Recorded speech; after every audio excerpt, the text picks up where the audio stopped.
Ben, or Coach as he likes to go by, is one of the most fascinating guys we've ever put on the show. Absolutely fascinating. He's incredibly arrogant.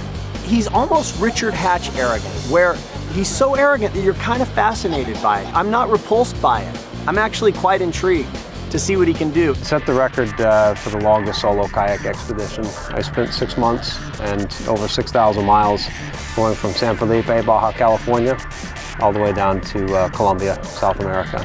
I was captured by natives in the Amazon. I was held against my will for a week. I've had several shark attacks. I've been bitten by a piranha. The most visible scar is here on my hand. That's from a tiger shark that actually got a hold of my paddle. Every season of Survivor is a story, but sometimes that story can be told over the course of multiple seasons. In the case of Benjamin Coach Wade, we have someone who came in, became a character that became so large, people actually forgot what his real name was. Let's start off with his first time playing on season 18 of Survivor, Tocantins. 39 days, 16 people, 1 survivor.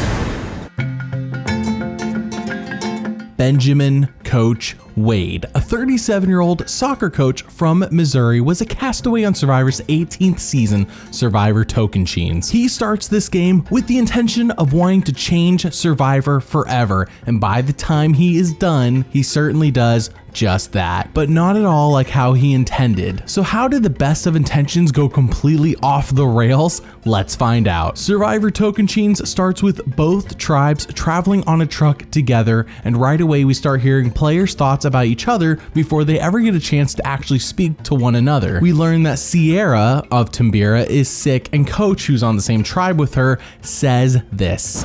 This blonde, I have an unfortunate feeling she's gonna crumble. So Coach is already a bit worried about Sierra, but then we hear from Tyson, who says Coach looks legit like a Steven Seagal or Last of the Mohicans kind of guy.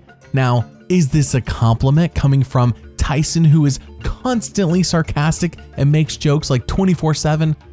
I truly have no idea. Coach tells us that he is attracted to Tyson, just not in a sexual way. Right away, Jeff drops a bomb on them, though it is not nearly as bad as Guatemala's, when he says both tribes will need to endure a 4-hour hike to reach their camp. However, first things first, they need to vote for someone in their tribe to not make this journey. Jeff's words, not mine. Coach is ecstatic. Game on. Let's play it hard right from the beginning.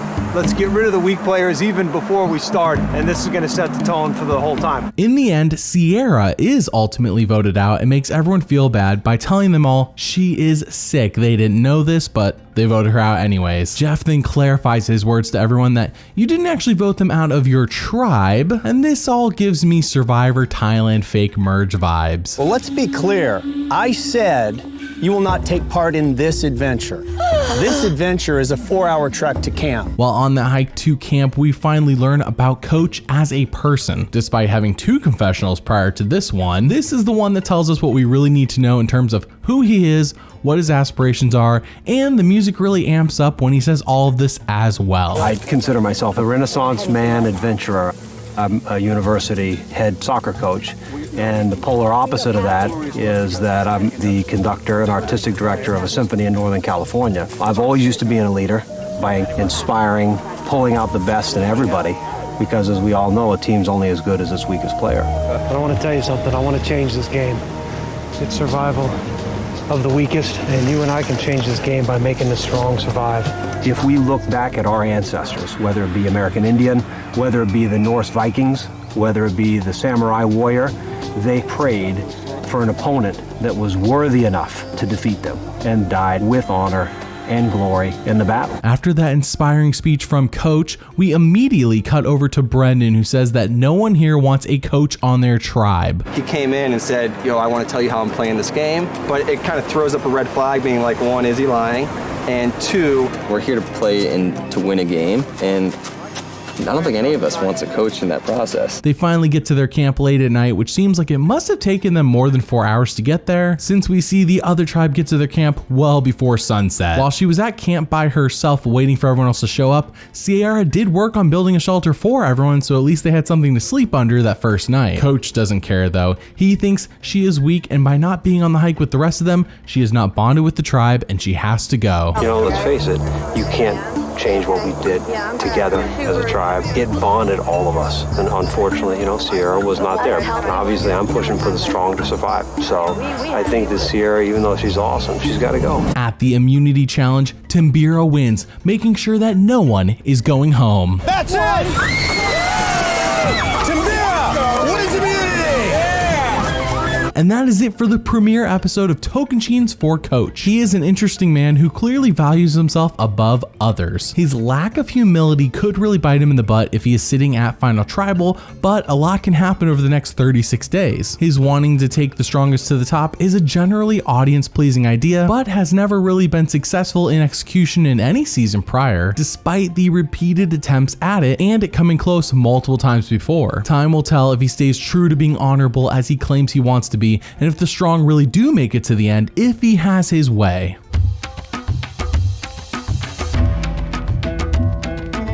Episode 2 begins with a fight between Coach and Candace. She thinks they should be cooking the beans and the rice at the same time, while Coach has a different idea. The storytelling is indicating to us that he is in the wrong, whether it is factually and or socially. Fighting with anyone, especially this early in the game, is not a good idea. Coach then explains that him and Candace have similar personality types, but his justification for why he is doing what he is doing seems a bit hypocritical. Candace, she has a personality like mine.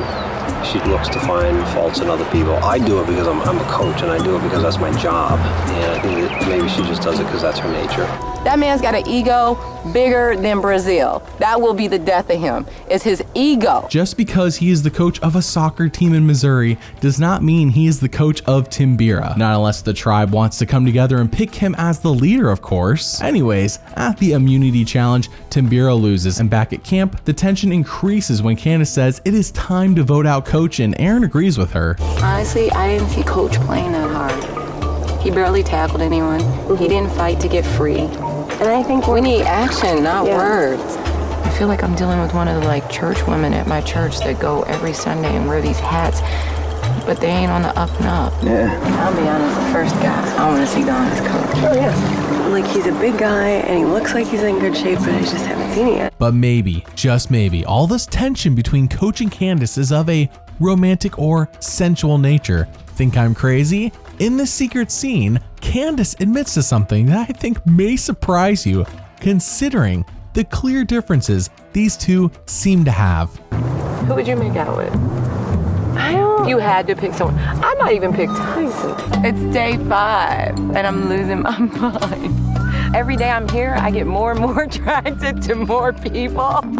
And I don't know if it's being in an isolated environment. I mean, people are checking out people they would never check out in normal day-to-day life, you know what I mean? And I know that's happening with me. Somebody's making out with me. I don't care. I love it. I wouldn't even make out with Debbie then snitches on Candace to Coach and says she doesn't like the general negative vibe that Candace seems to have all the time. It is good that Coach has someone on his side so definitively, because we haven't really seen up until now who is with who. Candace is going around trash talking you. You know what I mean? Big time right now. Candace is, talk about cancer on the team. Whew. Just the negative attitude. I think everybody's pretty much fed up with it. And, sometimes there is addition by subtraction. She got on me. She's gonna get on everybody. So this season has a unique twist where after the reward or the immunity challenge, a player from both tribes goes to Exile Island together. The winning tribe gets to pick who from the losing tribe goes, and then that player from the losing tribe picks someone from the winning tribe to join them. On Exile, there are 2 urns with only one containing a clue to the hidden immunity idol. Well, Brendan was selected to go, so he dragged Taj along with him. While on Exile, Brendan got the clue, but he did end up sharing it with Taj anyways. So when Brendan comes back to camp and says, yeah, I didn't get the clue, Taj got it, and then she didn't share it with me, that's obviously a lie. To us, we know the truth, but he must have said it in a very convincing manner because at Tribal Council, Coach believes him. Right off the bat, he said there were 2 jars, and one of them had a clue to look for the idol and the other one didn't. He didn't get the clue. And that's somebody that I respect and trust, and I believe 100% when he tells me something. I've got a French girl on my team that says if you play with Coach Wade, you lose. You shouldn't have tried to go head-to-head with me, babe. You're gonna go out on the bottom. Social compatibility. It's gonna make our tribe better. No more poison apple. Sorry. Tribe has spoken. Episode 3 continues right where episode 2 left off, with Timbira arriving back at camp right after tribal council. Erin tries to lie to everyone that she wasn't that close to Candace. It was kind of like she was just like hanging out with Candace to see, you know, is Candace really a bad guy? Like, what is Candace really up to? That's how Erin kind of describes it. But as I said before, this is a lie, and Coach doesn't like it. She has completely insulted all of our intelligences when we came back tonight. For her to say that to us is insulting, which is why she never would have been in my alliance from the very beginning. And she's made her bed and she's gonna have to lie on it. At the reward challenge, Timbira loses, and with that comes a primal yell from our titular character. Ah! Way to go, Joe! Oh my God!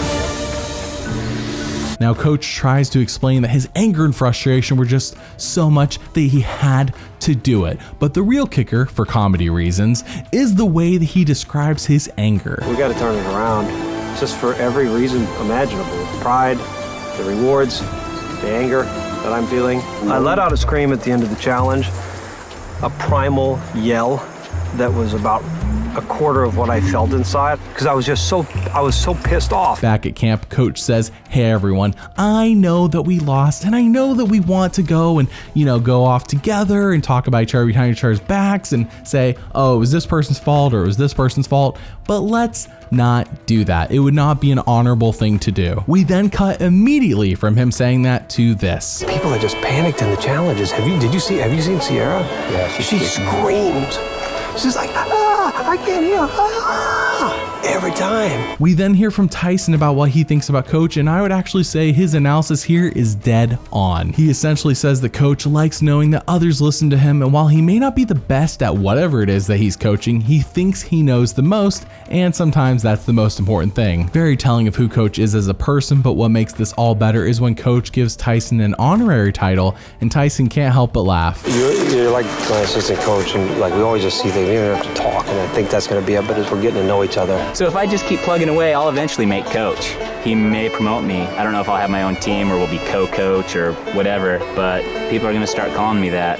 I'm actually going to demand it. If we ever get put on separate tribes in this game, I will demand that the other tribe calls me coach too. Timbira goes on to lose immunity, and back at camp, it is clear as day that not only is Jerry sick, but he isn't getting any better. He seems to be getting worse with each passing day, so Timbira agrees to vote him out since he won't be much help to them in any future challenges, even though they like him. When Erin realizes that she dodged a bullet and she is not next, she has a big grin. It's nothing out of the ordinary, and I only mention it because Coach sees this and gets triggered beyond belief. In confessional, he can't help but imitate it, and when talking to Tyson, he does it again, and I am not sure how Tyson holds a straight face here. This is a great overreaction. The look on Erin's face, I'm so pissed off, man. I practiced her look. She went like this. It was the evilest look. Coach then talks to us and tells us how Tyson has become his go-to man, and like Debbie, it does seem like Tyson is close to Coach and is working with him. I think my relationship with Tyson started out like head coach, assistant coach. But I go to him first because if he's my right-hand man, if he's my general, then I want to make sure that we're clear with our orders. But don't think that Coach has vented all of his frustrations just yet. Oh no. Erin smiled and he will not forget it. He then talks to Sierra and Debbie and basically labels Erin as evil for smiling at all about Jerry going home. I am so true that existing around people that smile evilly when somebody else is on their knees kills me. I can't exist around, I can't look at her in camp, I can't walk by her now. At Tribal Council, the talks about Timbira needing a leader emerges, and Jerry says, maybe the leader should be Brendan, he seems pretty good for the job. But Coach takes offense to this and says, I would be a much better leader than Brendan since I actually have experience with coaching. And because of this one thing he says he did on the truck at the beginning of the game that I will let him explain. I'm not suggesting that I'm the leader, but on the truck, I was making eye contact with everybody, and the reason why it worked so smoothly is because I basically told everybody with my eyes to get what they needed to get. So it sounds like you should be leading. Well, absolutely. I'd love to be the leader. That's what I'm used to doing. I mean, this is just plain silly, but I love it. I don't know if there's any footage of him actually doing this because I went back and watched the intro again on the truck and nothing shows him doing it. Doesn't mean it didn't happen. just saying there's no footage of it that we saw. Aaron then speaks up and says, yeah, no, coach would not make for a good leader because he's passive aggressive. Jeff says that sounds like coach may have an ego problem, and I don't disagree, but coach does. It's not about ego, because I would rather toe the line and be a good assistant coach than try to be a head coach and stroke my ego. Jerry, we got a plan. Too bad you couldn't stay healthy enough to see it through, baby. See you on the other side. Jerry, the tribe has spoken. Time for you to go. Episode 4 has the tribe arriving back at camp right after tribal, and coach is still mad about the whole leader discussion. It's a bit childish. He says Aaron is now the cancer of the tribe, and it really seems like if you aren't with coach, then you all of a sudden become the cancer of the tribe. Aaron's got to go because she is the cancer of the tribe. She would have been voted out tonight almost unanimously had it not been for Jerry coming down sick. The next morning, Brendan is trying to wrap up the discussion of leadership, and to everyone's faces, coach says, yeah, let's have Brendan be the leader. That's a good decision. But then in confessional, he says this is a bad decision because he is so much better. As Jeff said at tribal, it sounds like coach has an ego problem. And speaking of coach's ego problem, he thinks he is the boss or coach of everyone. Sure, he claims that he doesn't want to be, but he absolutely does. As we see in the secret scene, Sierra is finally feeling a bit better, like she's finally recovering health-wise, and coach can't help but boss her around. Sierra, how about you cook the beans? Make fire and beans? I've always seen two people do that. No, that's why we're getting stuff in our beans and our rice, because there's too many people around there. I'm watching this stuff fly up in the air while stuff is cooking. Sierra, if you put a log on a fire, then put another log on a fire, and then stir the beans, and then wait. Yeah, I understand. And then put another log on the fire. Stir, it doesn't take two people. Don't talk to me like I'm stupid. I'm just saying, it doesn't take two people. All of you are gonna go fishing. I'm gonna take about 4 of us down there and see if we can just surround them and fish. Is that gonna stress you out? Looks like it's stressing you out. Why don't you talk to me from over here so you don't get dirt in the beans? Before we continue, I want to briefly mention that literally no one for the rest of the season will bring up the leader discussion. So if it ever gets brought up again by coach, just know that this is the last time anyone else ever talks about it. The rest of the episode, though, is fairly quiet for coach as Timbira goes on to win immunity. So back at camp, coach needs to assert his alpha dominance by facing off against Brandon in a bench making contest. Oh, how manly. The women go, oh sweet, maybe we can take advantage of the men needing to compete by making them do all the chores, but really fast. Brendan treats this bench-making contest as just a fun diversion, while coach goes 110% and wins. So we move on to episode 5, where Timbira loses reward, and for the third time, Brendan is going to Exile Island. With all these trips over there with the Jalapao members, the danger of Brendan making cross-tribal connections is real, and we as an audience know it's actually happening, and coach recognizes the danger of this. Brendan right now, the way he's going to exile, and the people that he's choosing for exile, is making strong allies. If we merge, he has control of the game, and I'm a bystander. And I certainly don't want that to happen. While chilling at camp, it looks like a storm is headed right their way, but not to fret, as Coach the Weatherman says it's gonna miss them. I think it's gonna go just past us.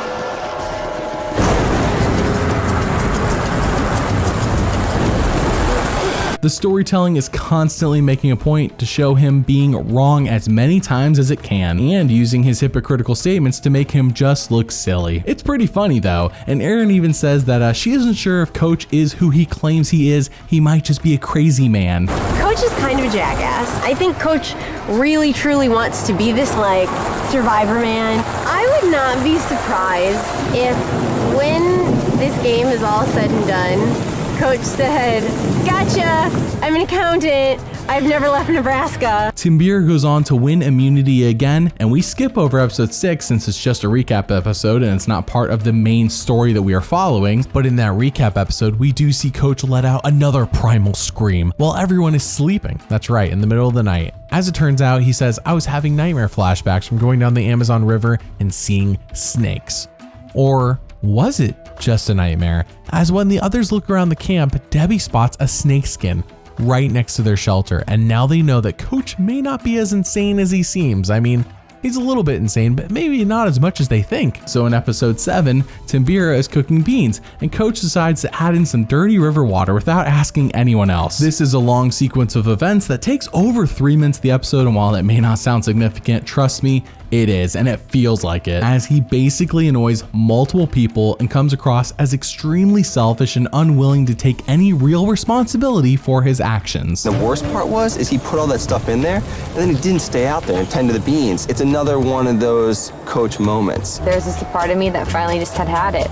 I'm tired of feeding his needs. Frustrated, as you would have been to one of us if we would have done it. And the truth shall set you free, Sierra. With Coach, there's probably 5, 6 situations like that where Coach has done things where you're just like, come on, that's really not for the best of everybody, that's for the best of just you. I'll take full responsibility, I don't care. I screwed up the beans, my bad. Forgive me, all of you. Timbira wins reward, which gets them all a trip to a waterfall and a nice feast. Except for Aaron, she has to go to Exile Island. While on the reward, Coach is having the time of his life, and he is so glad that Aaron isn't there to ruin it, since she's lucky to even be in this game right now. And I do want to mention that we should probably recap everything Aaron has done to offend Coach. She smiled once. A small part of me feels guilty that Aaron's not here, but in my opinion, she's lucky to still be in this game. These people right here, from the tribe, these are the people I would have picked to be enjoying this with. We slide into episode 8 where we see Coach starting to transform into the new Coach, which is said by multiple people because when he meditates, it turns out he's nicer to them. Coach then talks about how so far in this game, he has been focused on the team, but now he's gonna start focusing on himself for once. But the best part of all this that I have yet to mention is the crazy over-the-top editing that this episode starts with.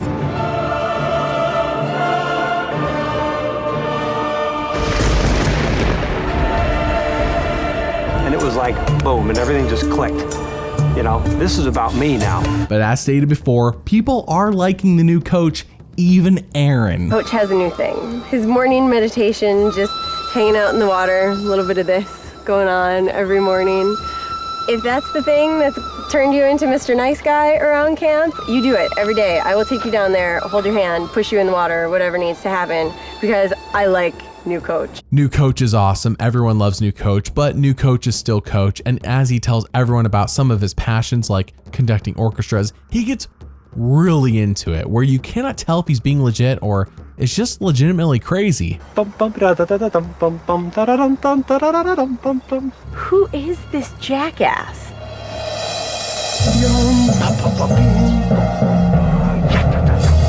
The show really leans into this crazy Coach narrative too, as the marketing team uploaded a video to YouTube titled Coach Leading by Example, where it basically makes fun of him and paints him like he is nuts. This next story comes from the mouth of Brendan, so unfortunately we do not witness it for ourselves, but according to Brendan, Coach claims to have started the whole samurai thing, which the storytelling is communicating with us about how Coach is delusional for thinking this. We were talking about it, and it's like, I kind of started the samurai thing.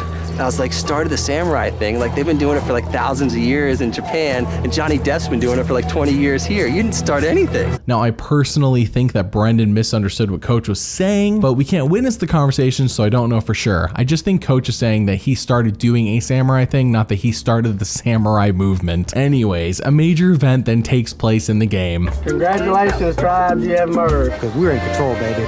We're in control. We can be in control for the rest of the way. Timbira is up 6-4 over the Jalapao members, and heck, Joe of Jalapao has an infected knee that he injured back in episode 5, so he isn't even a threat at challenges. Timbira has a lead and they can crush Jalapao. While everyone celebrates, people start to discuss what the merged tribe name should be. Fishback suggests Dingus, but everyone laughs that off for good reason. And Coach suggests Forza and even spells it out, F-O-R-Z-A, because it means strength in Portuguese. Forza. F-O-R-Z-A is like strength in Portuguese. Forza. Forza, which means strength. They do end up going with this name, and Coach was so close on the spelling. He is right about the word in Portuguese meaning strength. He wasn't making it up. but he just misspelled it. It is actually spelled like this, the way I have it up on the screen for you. But I didn't know it until I looked it up, so it wasn't like I was already familiar with this when he said it. I thought Forza was just a series of racing games. Anyways, right away Coach is drawn to JT as he sees him as being an honest man with a kind spirit. They then have a conversation where JT tells a half-truth. Good on JT. But here, this is about Coach, where JT says that he is pretty sure Brendan has an idol, but Taj does not. What I know, Brendan thinks he's in control of the game, pretty much. Yep. Who told you that? Taj. Yeah. I'm 95% sure he's got an idol. So you swear to me that Taj does not have it? I don't know if she's got it or not. Coach believes JT, which is helpful in knowing that Brendan has an idol, but now he thinks Taj is free of one, which is not the case. And JT knows it. But with JT's information, Coach is now out for blood. Brendan's blood, specifically. I have said that I felt Brendan was maybe a little bit squirrely. But if you flat out lied to me, you better be prepared to go to war. Coach then talks to Tyson and says it is time to form a new alliance, the Warrior Alliance. It will consist of Coach, Tyson, Debbie, JT, and Steven. He then says what the alliance's purpose is, and I didn't realize Brendan was so deadly because he didn't tell Coach about his idol. But now, Brendan is being labeled as something that will go down in the Survivor history books and people still talk about to this day. Brendan is the head of the dragon, and you want to defeat the army, you cut off the head of the dragon. For him to go out as the first person from the merge. Or do you want to call me the Dragon Slayer because I'm cutting the head off of the dragon? You guys call me whatever you want to because at this point in time, I feel brilliant. Keep in mind that Coach doesn't even know for a fact that Brendan has an idol. JT even said he's just assuming that Brendan does, but that's good enough for Coach. Brendan is the dragon and Coach is the Dragon Slayer in training, of course. He actually hasn't slayed the dragon yet, so he's not a professional. An immunity challenge takes place and there's a lot of strategy talk about who to vote out and how, but it is all for naught because he can't continue. What? They said the risk of him staying longer was too serious. That if they left him longer in the game, that this could get worse. He didn't want to go. He asked if he could stay. He asked if he could stay another day. But he couldn't stay out here any longer. So he's going to be evacuated via helicopter. Unfortunately for Coach and Tyson, all of them who are going to blindside Brendan, but fortunately for us as an audience, this means no tribal council this episode, which means the duel between the dragon, who has no idea about this label, and the Dragon Slayer will continue in episode 9. No tribal tonight. That sucks. You know, it's like we got a game plan. I'm ready for action. The Dragon Slayer has to wait another day. Taste blood. So we move on to episode 9, where Coach shares the craziest, most outlandish story on Survivor, and it isn't even close. No one has in the past, and no one in the future will ever top what is said by Coach here. No one's story can be crazier. Now for some context, with Joe just being medevaced, everyone is feeling a bit down. So Coach decides that he is going to tell a story that he has only ever told 3 people in his entire life. And what is his sole purpose of telling this story? I wanted to show them that no matter how bad it gets in your life, there's always something that's going to make it much worse. Now, due to copyright restrictions and frankly how long the story is, I cannot play the entire story as said by him, but I can do a dramatic reading of it myself, so here we go. I was airlifted in. I had a military helicopter actually drop me off a couple feet from the ground up in the Peruvian border where the Amazon supposedly starts, and it was real rapidy. I had an 18-foot kayak. I was paddling early one morning and I just felt like I'm being watched. I look over and I see some indigenous people that are sitting there creeping through the bush. At first I counted 6, maybe 7 of them. Now they were probably 4.5 feet tall, and they've got their arrows. They've got their bows and arrows drawn. They jerk me out of the kayak, they tie me up, and then they tie my hands behind my back. They tie my feet and they drag me into this hut. They tie me to the stake and they just take turns beating me with a club. I don't know how long it lasted. Sometimes I blacked out. Sometimes I just went to a faraway place. I knew they were about ready to kill me. I finally wore through that rope and I slipped out the back. I got in the kayak and I dipped it into the water and paddled like hell. I paddled so hard my hands started bleeding. I just can't describe the feeling of being stalked by another human being. And then there's a brief point here where Brendan asks like, how? And then Coach goes on to say, We were just like ecstatic that I want to come down there. National Geographic contacted me and said, we want to come with you. And I said, no, the trip's about me being on my own. and that's the story. That's the story that Coach told, and it's a bit hard to believe, isn't it? Well, here's what some of the others in the tribe think about this story themselves. Hey, let's have a reality check here, but no one said a word. It was silent when he finished, and everybody was kind of going around looking at each other like, whoa. I don't believe this guy anymore. And if I don't believe his stories, how can I believe what he's saying to my face? Even if this story is 100% true, the others do not think it is, and it really hurts Coach's credibility with them. The next morning at camp, the storytellers of the season continue to have the time of their lives editing Coach, and it is clear as day that we are not meant to take him seriously.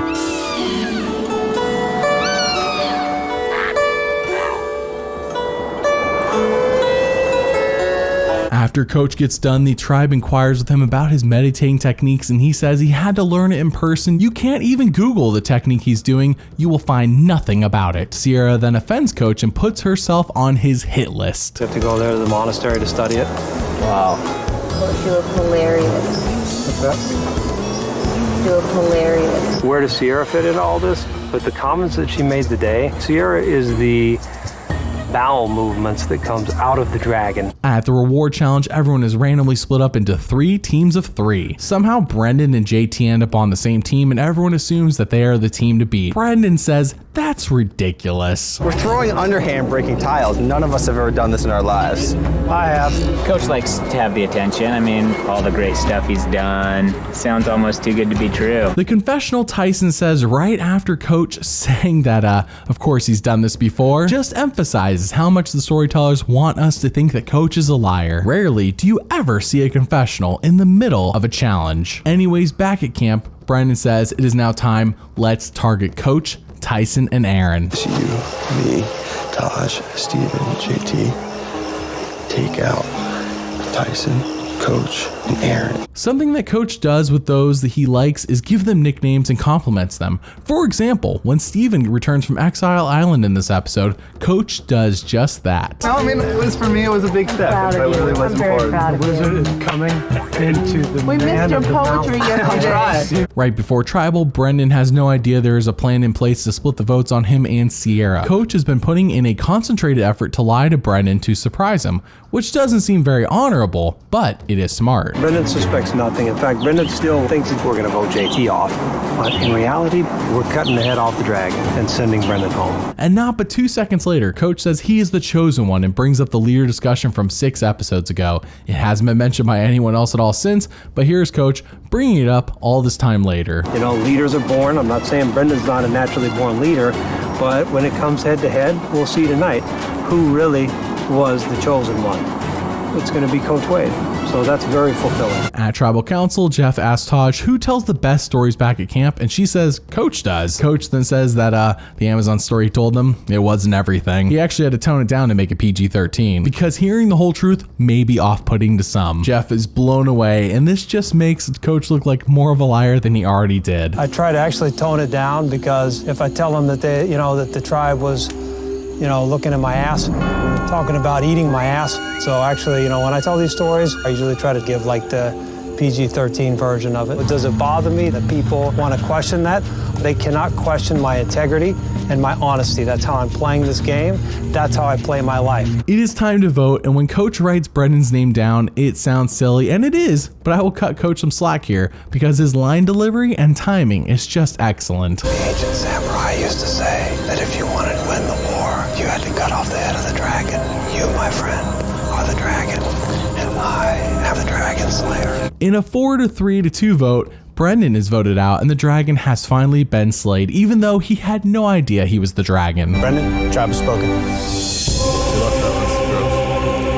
Episode 10 starts kind of similar to the episode where Erin's back at camp covering her butt about how close she was to Candace, because Sierra is just doing the same performance this time, saying, I wasn't that close to Brendan, he was tricking me. She lies to Coach about why she put his name down at Tribal, and he says that everyone in this game is lying, except for him, which of course is a lie. He then says straight to her face that Sierra, you are next. You could have written down anybody else's name in this game that doesn't have the character like I have. You're right. Everybody out here is lying except for me.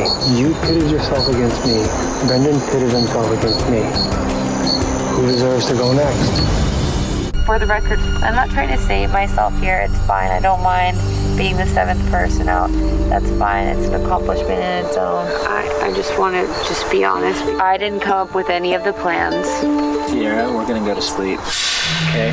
We know the runaround that you like to give. And I'm not trying to be rude right now either. Okay, so I'm giving you a runaround. Well, right. Yeah, you are giving excuses. I'm not giving... I mean, you basically said you're a follower.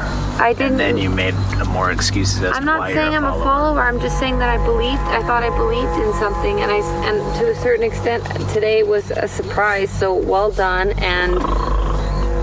Okay, Tyson, just be rude about it. We then hear Coach celebrate his victory over the dragon itself. And fun fact, Coach just throws this in here for no reason whatsoever. He says, yeah, he can bench press more than Brendan. Thanks for asking.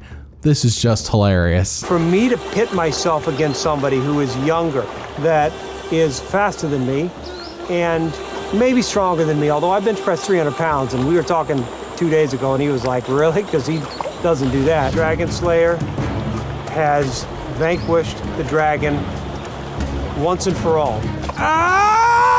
After Coach loses reward, Jeff is now clearly all in on probing Coach to say ridiculous things. How else can you explain this question? Coach, you continue to lose out on these nice rewards.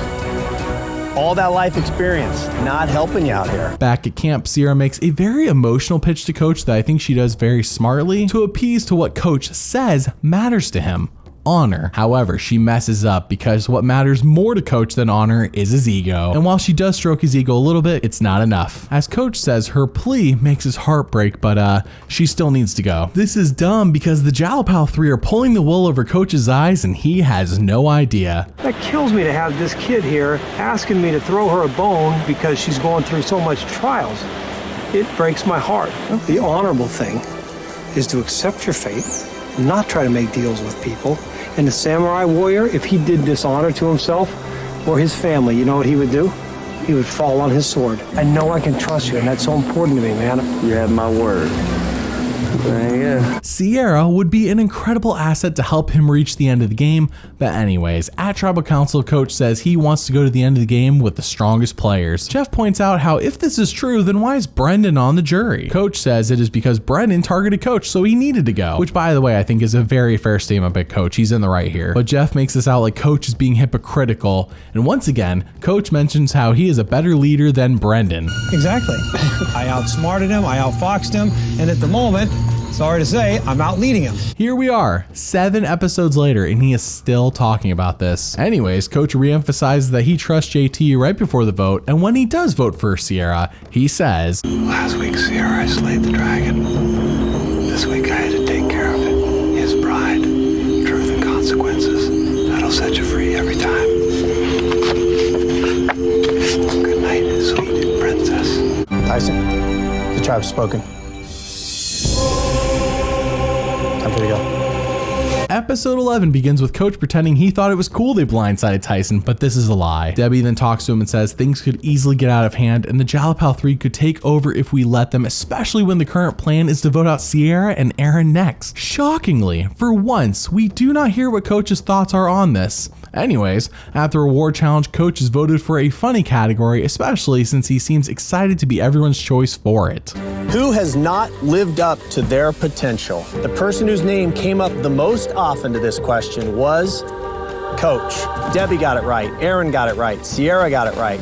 Coach got it right. Steven ultimately wins reward and picks JT and Taj to join him on it. AKA, he picks the Jalapal 3. Coach has been assuming this whole time that JT and Steven are not that close to Taj, but now he's starting to catch on. I'm afraid that when push comes to shove, that Steven and JT will stick with Taj, and I'm at their mercy. Coach and Debbie then talk to Sierra about reforming Timbira back together to deal with the Jalapal 3. Sierra says, no, I'm good. I don't want to be part of any Timbira alliance. And then Coach tries guilting her by saying, Sierra, you're not being loyal. But let me just show you what he says and then I'll explain. Sierra, you would go with whatever Coach decided, wouldn't you? I don't know right now. Okay. I thought you said you were going to be loyal. Then you wrote my name down last night and you didn't save me like I asked you to. This scene is especially interesting when recalling to just the previous episode when he told her that she needs to fall on her sword and accept her fate instead of trying to stay in the game longer. Now is his chance to do just that, and he doesn't want to. What a shocker. He was never loyal to her and now he wants her to be loyal to him. He then talks to JT and pretends that Sierra just tried to form the Timbira Alliance, all the Timbira members against the Jalapao members. That was Sierra's idea and definitely not his. Easily his most blatant lie all game. Sierra said something about, let's talk about getting Timbira back. And I said, that's not gonna happen. While we haven't heard this next statement from JT's mouth yet, Steven says it instead. But these two go hand in hand, so basically the game plan is to blindside Debbie and Coach next. I am very scared of a Timbira resurgence. Ultimately, we know that we're gonna have to betray Debbie and Coach. Later on, Coach throws Debbie under the bus about the Timbira Alliance while hammering home about Sierra and is still pretending he wants nothing to do with it. Debbie and Sierra said, do you guys want to talk about, the alliance and everything like that? And I thought about it for like 15 seconds. Then I said, I cannot do that to those guys. There's going to be no Timbira Alliance. I don't like it. It makes me sick to my stomach to think about it. At the immunity challenge, a twist takes place. And what is this twist? Dragon Slam. Coach wins immunity. Back at camp, JT congratulates Coach, and this little funny moment happens that I think is very telling of who Coach is. How's it going today? I was proud for you. I'm proud for you. Did you hear me say dragon? Yeah. It kind of reminds me of a kid asking his dad if he saw the cool thing he did. Anyways, it gets pretty dark at camp, figuratively, as Sierra publicly calls out Coach and Debbie for lying about who started the Timbira Alliance. And Coach fabricates this entire story to make it seem very real that Sierra did it. Like, how else would he have all these facts? This is strangely specific. It's not the worst idea in the world, in a last-ditch effort to make Sierra look like a liar, but everyone has heard him say some wild stories before, plus he is bullying her right in front of everybody. Plus, everyone sees right through this and recognizes who is really telling the truth. You got in Debbie's face. Debbie started crying. And I said, Sierra, I do not want a Timbira Alliance. And that's it. You are such a liar. Sierra, we talked about our options in this game. Sierra did a service to me and JT by exposing Coach's half-truths and Debbie's scheming. Coach has gone full villain, and we even see Sierra crying and pleading to Taj to believe her. That's the thing, people generally believe Sierra. Coach talks way too much, so they have a lot of evidence of when he's telling the truth and when he's lying, and this time, he definitely seems like he's lying. And Sierra, she's not a good liar, so her reaction makes it clear that Coach is. The bigger deal, in my opinion, though, is that this solidifies Sierra will not vote for Coach in the final two if he makes it that far. At Tribal Council, Sierra is voted out in a 4-2-1 vote. 2 tribals ago, I slew your dragon boyfriend. Tonight, I have to take care of his princess. You're not so much of a princess after you use that mouth tonight, are you? Good night, good riddance. Sierra, the tribe has spoken. Time to go.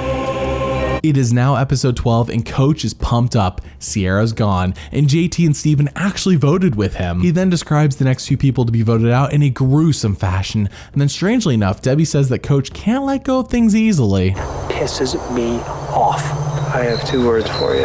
Taj and Aaron, you know what? We're going to run them through with a sword the next 2 votes. Coach does not let things go without a complete, utter dialogue as to why. It isn't strange that she said it or even noticed it, because it is true. Just strange that it took this long to mention it. Anyways, Coach reminds us that winning the $1 million is not his ultimate goal in this game. So, what is his ultimate goal? I don't care about the $1 million. I care about my integrity and honesty and changing this game from start to finish. And I've said that from day one, and that will never change. Ah, yes. Honesty. We then hear from Debbie that she thinks it is time to separate herself from Coach and go her own way. He is dragging down her game. As a social person in a social game, it is not good for me to be attached to Coach. He's a downer. People are tired of comments and directives and... She's turning her game face on. She's throwing Coach under the bus right now, and they've been tight since day one. We then have the Survivor auction where Taj wins the loved ones visit, and long story short, everyone gets a loved one to come visit them at camp. So who is Coach's loved one? Why, of course, it's his assistant coach. Tyson would be jealous if he were here. If you were to say, you can have filet mignon, or you can see your assistant coach for 10 minutes. I'd say I'm going to see my assistant coach. Yeah. Now push slowly forward. We are not doing weird sexual positions, by the way. After the loved ones leave, Debbie overplays her hand and tries to throw Coach under the bus while promising that JT and Steven, just bring me to the final 3 and I will literally throw myself on the ground and let you walk over me to the final 2. JT and Steven now see her as the biggest threat in the game. She promised us if we take her to the final 3, she would give up immunity and take 3rd place. No one else in this entire tribe knows what's really going on like Steven and I do. At Tribal Council, Taj calls Coach a warrior and says that she didn't make that up. Coach calls himself this. Coach then says, hey, I didn't make up this name. I was given it. And Jeff makes fun of him. I didn't come up with that, by the way. Let me guess, some chief in a small village. It is now time to vote, and Debbie is eliminated in a 4-1 vote, and Coach was not in on this at all. Debbie, the tribe has spoken.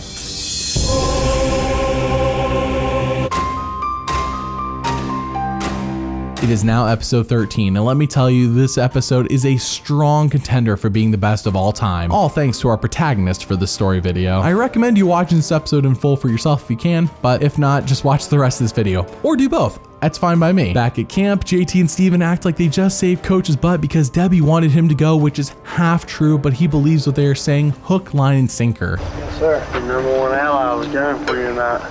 You know who wrote your name down, right? What? I think that the game is still being played with truth.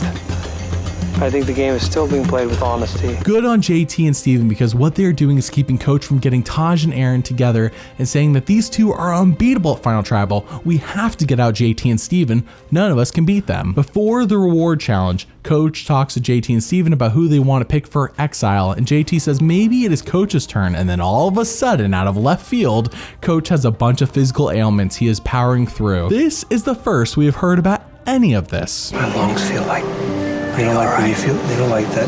They don't like. Yeah. I don't want to go to exile. Nobody wants to go to exile at this point. I just hope my asthma doesn't play up. That's a horrible excuse. My back is killing me every day. JT and I are eager to send Coach to exile. He has been so skittish about it. He has been selling out everyone, trying to get them to go to exile before him. And the question we really need to be asking is, why is Coach all of a sudden mentioning all of these medical issues he has? Did he mention them before? No. So why is he bringing them up now? Especially a brain tumor he had in the past. Now, I'm not saying the brain tumor isn't legit. It's just a question of why now? If this is a real issue that he wants the others to consider, he shouldn't even be playing Survivor. I'm not kidding, man. You know, I had a brain tumor 2 years ago. And they gave me 6 weeks to live. 6 weeks I couldn't get out of bed. I couldn't work out. And I was in bad shape. Doctor said, you know, nothing we can do about it. It's right back here. It's about that big. Yeah. Coach told Steven and myself that he had a brain tumor, and I'm not really sure. It doesn't really sound legitimate to me, but, you know, as far as I know, it could be true. But some of the things he says and some of the stories and his adventures, all of it just seemed like a book he's read or something, or maybe he's trapped in some medieval experience. I'm not sure. It could be legit, but it doesn't seem that way. The sad music is either mocking Coach or it's mocking him, and I'm gonna bet it's mocking him. Anyways, JT nor Steven sympathize with Coach, and they both say, well, he's being voted out anyways, so might as well send him to exile. Coach, he's just really scared to go to exile, and such an adventurous, soulless coach shouldn't really be scared to go to exile. So also, we plan on sending Coach home in the next tribal councils. The reward challenge happens, which Coach does very well at and seems to have no physical ailments hold him back, and I'm very proud of him for having this happen. But JT wins and sends him to Exile Island. Coach says this is great because he is going to be taking the monastic approach, and Aaron foreshadows the truth, which makes Coach very mad. He's going to take the martyr approach.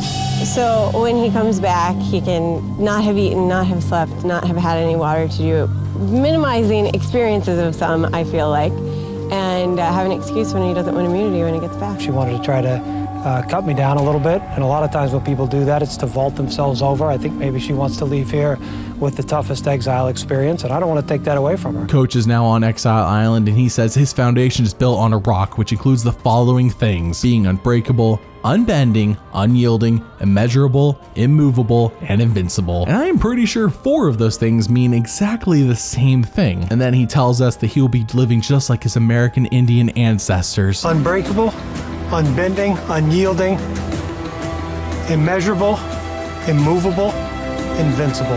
It's going to be like the ancient American Indians that are my ancestors. They used to go out into the wilderness for 48 hours, and they would commune with the creator of the universe, and they would become men.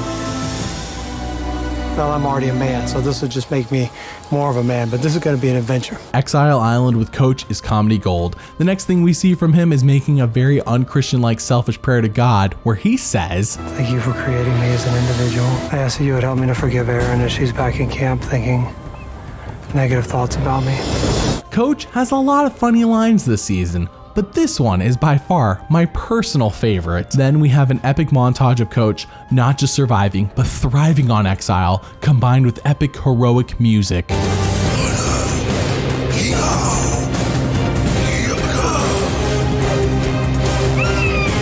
Finally, after reminding us that he has asthma again and he's going to win immunity, he returns back to his tribe. And Taj immediately rolls her eyes and is in disbelief that Erin's prediction was actually accurate and that a grown man can be acting this way. Coach, returning from Exile Island.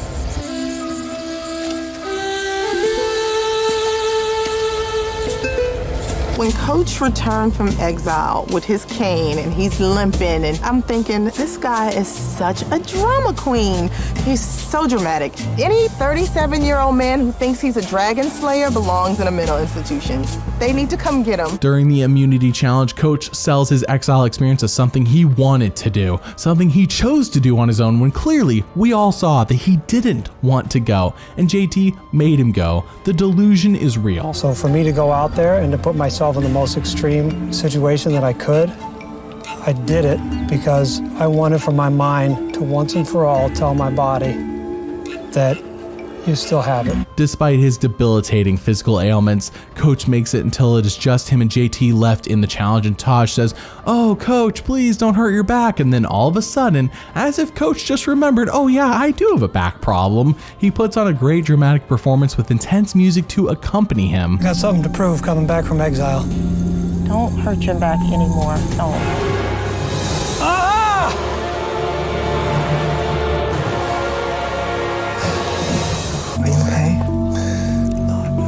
My back was spasming up there. It is so sad, and by sad I mean hilarious. He claims his back spasmed in the last 10 minutes he was up there, and Jeff offers medical to come take a look at his back. He wouldn't want Coach to be in any sort of pain like that, but Coach immediately shoots this idea down since he says, "My back is so messed up that if medical took one look at it, I would be pulled from this game right now." Were you feeling it? My back spasmed while I was up there the last 10 minutes. You gonna want medical to look at that? Nope.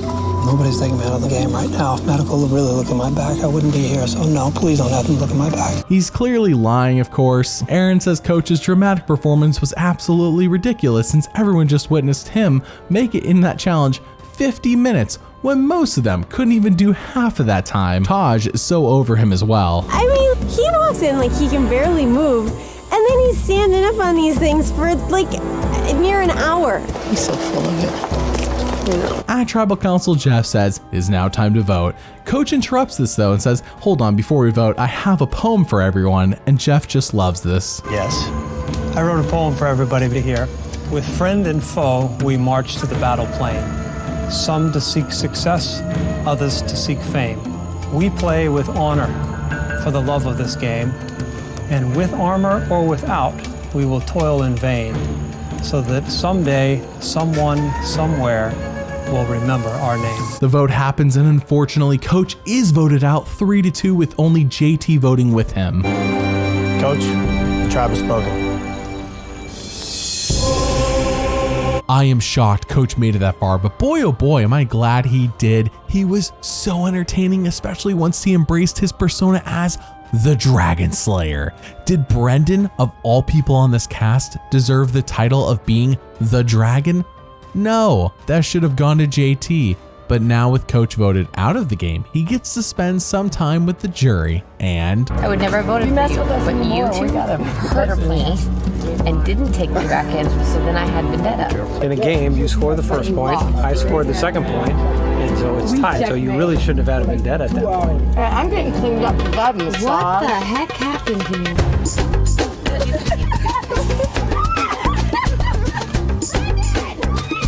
Grow up. All right, stop it. If somebody starts putting glasses on me or stuff like that, like what happened today, Coach Wade doesn't play that game. Seriously.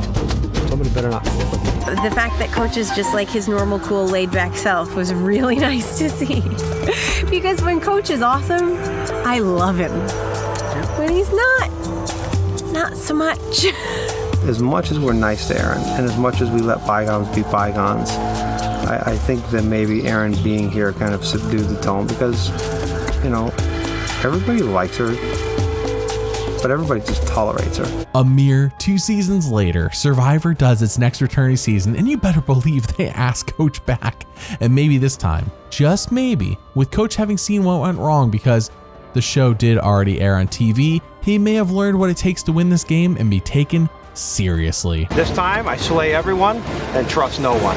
This is my chance for redemption. Flying in on the helicopter, you can feel something in the air. There's an electricity, there's a tension, there's a level of excitement that is coursing through everybody's veins, especially mine.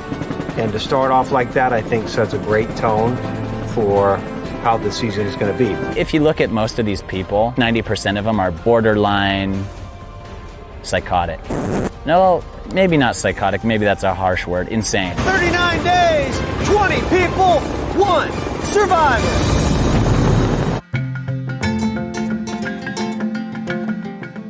Only 1 year after season 18 Tocantins was filmed and a mere few months after it aired on television, and Coach is back on Survivor for season 20, Heroes versus Villains, and I can only imagine how he will feel in play having just seen the massive character and villain he was portrayed on television to be. If he was playing it up for the cameras before, then he will likely do it again here. If not, then, well, let's just cross that bridge if it comes to that. Survivor Heroes vs. Villains features 20 returning players, which includes the likes of JT and Tyson from Tocantins, though no dragons like Brendan. Very disappointing. Coach is fully on board with being the same guy as he was before, as he poses on the helicopter in a very Coach-like way. Good to see the camera-loving character is still here. Both tribes land on the beach where we see Coach and Tyson are villains and JT is a hero. Yeah, no, that makes sense. That adds up. Boston Rob says hero, villain. It's all just perspective when it comes to the show, which is so true. We then get our very first reward challenge in it. Stephanie pops her shoulder out and then pops it right back in. Wow. Rupert breaks a toe, Sugar loses her top, and Coach. This will not be an easy path to get back to your mat. Russell has the bag for the villain. Colby trying to push Coach off. Colby inching forward. Colby now dragging Coach. He's just got to make sure Coach doesn't drag him to the other mat. Scores for the villain. Colby getting owned by Coach? Oh my gosh, dude. I can only imagine what Colby's thinking. He's got to be like, I may as well just become a woman, because there's no point on trying to maintain my masculinity now.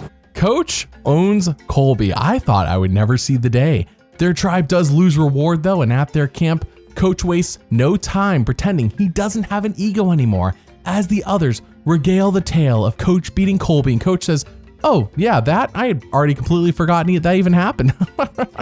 Sure, bud, sure. But prepare to be surprised. Remember how in season 2, the Australian Outback, Jerry had a crush on Colby? Well. Seeing Coach beat Colby in the opening challenge has stirred something inside of her, as Jerry now has a crush on Coach. No joke. I would never get in the way of true love. Go for it, dude. Go for it. I agree. I'm talking about Parvati? Or Jerry. No, I'm talking about Jerry. I've never in a million years would think about coming out on Survivor and actually being interested in somebody. But Jerry and I, we had a little connection. Ooh, I see bromance blooming between Jerry and Coach. And Jerry's in total denial, but she totally flirts. And she's, I think, in spite of herself, a little bit in love with the Dragon Slayer. You know what? Love finds you sometimes and you don't even know it. The girls were joking about it. They were like, oh, the Black Widow and the Dragon Slayer, what a combination.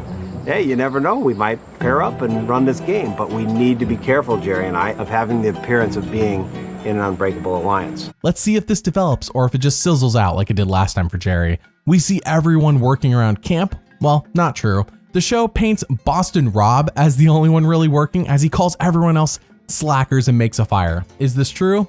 I don't know. The show portrays it like it is, but let's be real, Boston Rob loves to control the narrative of what's happening. Coach says, I love Boston Rob and I want to be his friend. You are the man, and it's like when you're talking, I'm just like, I'm literally hanging on every word. I appreciate it. We made fire, and now Coach is going off with Boston Rob like he's a hero or something. Rob, he thinks he's the boss of the camp. He thinks he's in control.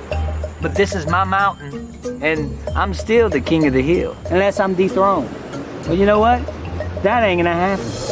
Boston Rob is that quote-unquote cool kid at school, and Coach is the goofball who just wants to be friends with the cool kids. At least that's what the show is telling us. We then go to the immunity challenge where Jeff makes fun of Coach's kayaking experience that he told us about in Tocantins.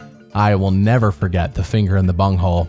And the villains win. Back at camp, there is a blink and you miss it shot of Russell and Coach doing a teeter-totter with a plank of wood, and that is it for the premiere. Coach is the same goof as before, but the question I have is, will he become a hero or will he stay a villain? We here at Once Upon an Island don't like shilling products and you don't like watching sponsorship ads. So instead we have Patreon. It keeps us sponsorship free, has a limited free tier and a massive paid tier, meaning massive amounts of content. And we thank you for supporting us through it. Link in the description. You can cancel anytime and there is a 15% discount for certain Patreon tiers as well. Now with that, Episode 2 comes with the rain. A lot of it, we saw a lot of it last time in Samoa, and this season in Samoa, it doesn't really let up. We see the heroes working hard, not slacking off whatsoever. There is harmony, one might say, but contrast that with the villains camp, which is a mess. They have rebuilt their shelter time after time to no avail, as many say each redesign is worse than the last.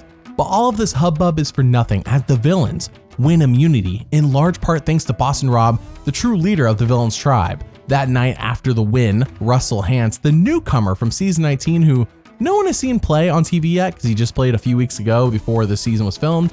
So yeah, he's kind of like a blank slate in a way. Anyways, him and Parvati, leader of the infamous Black Widow Brigade, are cuddling, giggling, and even Coach and Jerry know better than to do this. It's so obvious. So the next day, Coach tries to warn Russell. Russell is walking on very thin ice. Parvati, in my opinion, is the most dangerous player on our tribe. I've seen this go down before. You gotta be careful. You know, the way you're hanging out with her and everything. And I mean, she might not be the strongest, and she got a lot of friends on the other side. You're totally right, and it's like it's ostracizing you, and you got to be cool on that, man. Yeah. Everybody knows Coach is a big joke, so he could go around flapping his jaws all he wants. The thing with Rob, he thinks he's the boss of the camp. Like, that's my daddy. Well, I'm the daddy around here. But I gotta listen to this fool, like he's in control. But that's what I have to do to get to the top. That's what I'm gonna have to do until he's gone. He don't know who he's messing with. Nobody knows who they messing with around here. It's Russell Hantz. Give me a break. Good on Coach to extend a hand in friendship, but little does he know that Russell is an egomaniac who loves aligning with pretty girls who he thinks are dumb and playing with emotions, meaning he plays with his emotions. It is a wild combo since Coach also plays with emotions as well, more than logic. Russell snitches on Coach to Parvati and she says, well, I don't like Coach now. We move on to that night where Coach is telling yet another one of his stories and the other villains are starting to catch on that, Coach might be full of crap. I mean, like we all kind of suspected, but these people are living with him, so they're definitely catching on. They say, this story, it sounds a lot like the one you told last night. He's like, oh, no, it's definitely different. Interesting. They all do laugh though. I love that Coach is largely unchanged from his last season despite most casual fans not liking him, but the hardcore base loving him. I say this because he is unashamedly doing his morning Coach Chi, and while the editing of it does not go as hard as last time, Coach is acting exactly the same. We then go to the immunity challenge where it is a sumo competition, and when Coach faces off against Rupert, it seems like he wins at first. But as it turns out, he had used his hand without the back to knock Rupert off, and that is against the rules of this challenge. When Jeff tells Coach that he has to do it again, he has to fight Rupert again, he just flips him the bird. Nice. Their tribe loses immunity, and back at camp, people are genuinely worried about Parvati reconnecting with the Black Widow Brigade, who are mostly on the Heroes tribe. Fair enough. Plus, she is flirting with all the men, and Coach is easily offended. He says, oh, no way will Parvati's flirting work on a guy like me. I bet it would if she tried. But the villains also say Randy would be an easy vote off since he has no allies, no one will be upset if he goes. Decisions. Coach says no, Randy will stay. I am the only honorable, sorry, I'm struggling here. Coach says no, Randy will stay. I am the only honorable one here. This is what he says as he quotes Martin Luther King. Yes, the Martin Luther King as a comparison to saving Randy in Survivor Heroes vs. Villains. The tribe votes Randy off 9-1, meaning Coach was one of the 9 votes to vote off Randy. Amazing. But right before the vote, Sandra had something to say. Coach will delegate, you do this and I'll do this and we'll go do that. But then when you look, Coach is gone 2 miles out. Sandra, you only mentioned me in that, and I don't know if it's a jibe at me, but that's a bunch of bull. I collected firewood for 3 hours, thank you very much. Nobody's out there collecting firewood like I am. I've been working hard around camp, and I resent you for saying that. In fact, why do you think we have the worst shelter in Survivor history? Because like herding cats. As usual, Sandra is sassy loud and just tells it like it is. The show has painted the tribe as lazy, aside from Boston Rob, so there is no reason to think she's being untruthful here. So when the villains go back to camp... Sandra tried to call me out in tribal tonight, and it was just very disheartening. I'm human, I'm sensitive. I'm probably more sensitive than most people. I just hide it behind a lot of things that I've done and accomplished and behind a lot of machismo. It's going to be all for nothing. It's that one sentence that Sandra said tonight that was not even true, man. Coach will delegate, you do this and I'll do this and we'll go do that. But then when you look, Coach is gone 2 miles out. What did I do to deserve Sandra saying that tonight? There's never been somebody like me out here, and there's never going to be anybody like me again. I did noble things out here, and I look ignoble. All of this, man. I don't need it. I'm the man, and I don't need anybody to tell me or validate that. Why doesn't anybody ever say anything good about me? Am I that bad of a person, man? I can't do it, man. My heart's not in it. I might just leave tonight. Coach is breaking down over that. Has he finally reached his breaking point after being made fun of on Tocantins and while it was airing? Coach doesn't want to be a clown, but you can tell that he knows that by being a clown, he gets some TV time. That's part of why he compromises all the time, in my opinion, aside from the obviousness of his ego conflicting with him saying and doing emotionally motivated things to make himself feel good and make others feel good, because he does like others feeling good, but he likes when they feel good because he makes them feel good. I mean, to be fair, who doesn't like that? Boston Rob says, like a therapist or a school principal, Coach wouldn't be much of a coach if he quit the game. True. Coach even talks to Rob, and you can see his insecurities on full display as he asks Rob to be his friend, but Rob says, yeah, I mean, you know, we'll talk when we need to. I'm different than most people. One of a kind. Last of the Mohicans, King Arthur, legend.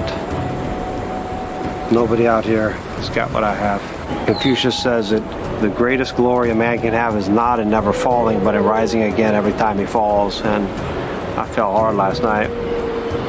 You gotta be weak to be strong. There's power in weakness. Coach is so ridiculous. I love him in this season. Their tribe wins reward and immunity, and in episode 5, Coach is doing more Dragon Slayer chi along with the rest of the villains tribe, minus Russell, who's off looking for an idol. What is important though is that everyone is doing it, of course minus Russell, meaning they are bonding, but people laugh because Coach is not being taken seriously. And who wants to give a clown $1 million at the end of the game? It's a good question. Their tribe wins reward, which means they get to go to this super cool location, eat lots of sweets, and Russell talks to Coach. I have the idol, and now we have the idol. I don't have any problem to give it to you to get further in the game with the votes. I feel like I need to do something monumental like the Knights of the Round Table that would go like this, and you put the... And I do this? No, you would like knight me just like that. Coach bows down to me. He was the one kneeling to me, and I knight him. As the king that I am, I knight the Dragon Slayer. Then we'll weed out Lil Rob's group. Man, it's personal with me and Rob. I don't think he knows who he's dealing with. He thinks he's tough. All right, may the best man win. Let's do this. Wow, Russell knights Coach. See, Russell is like Coach with his emotions, so he is more likely to give Coach what he wants in that sense versus Boston Rob, who is not really an emotional guy. Their tribe wins immunity, but the very next episode sees a plot twist. Both tribes are going to tribal council no matter what. Boston Rob and Candace win individual immunity, and back at camp there are 2 targets on the board. The smaller alliance of 3, Russell, Parvati, and Danielle, want Tyson out.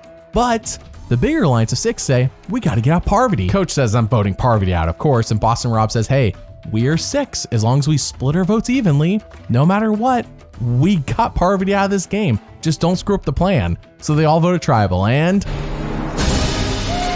I think I'm gonna take the target off of my back. No, not this way. Parvati? Are you serious? Thank you. This is indeed a hidden immunity idol. Any votes cast for Parvati will not count. First vote, Russell. Russell. 2 votes, Russell. Parvati does not count. Parvati does not count. Parvati does not count. Parvati does not count. Tyson. Tyson. 6th person voted out of Survivor, Heroes versus Villains. Tyson. Tyson, chop spoken. they screwed up the plan. I mean, it was really Tyson. Tyson is gone and it's his fault. He is the one who screwed up the tie vote. So really, that was his own undoing. After reward challenge, Colby dominates and Coach falters by missing multiple shots. Oh, how the tables have turned since day one. They lose reward, and back at camp, Russell makes an offer. You and Jerry, I want to take to the top 3. That's what I want. That's what, from the bottom of my heart, that's what I want. Russell is just sitting there spinning a pure line of gold, and Jerry's just hook, line, and sinker. I don't trust Rob. We have a history and we're old school players and all that nonsense. You know, I wanted to trust him because of that, but I realized Rob is not trustworthy. He's not. He proved it.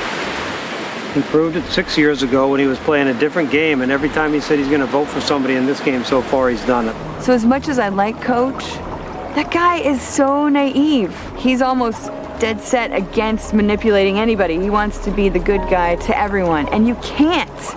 You can't be the good guy to everyone and win this game. How wildly complex of a situation, and I shorten that by a lot. It is rare to get this much nuance in a decision like this.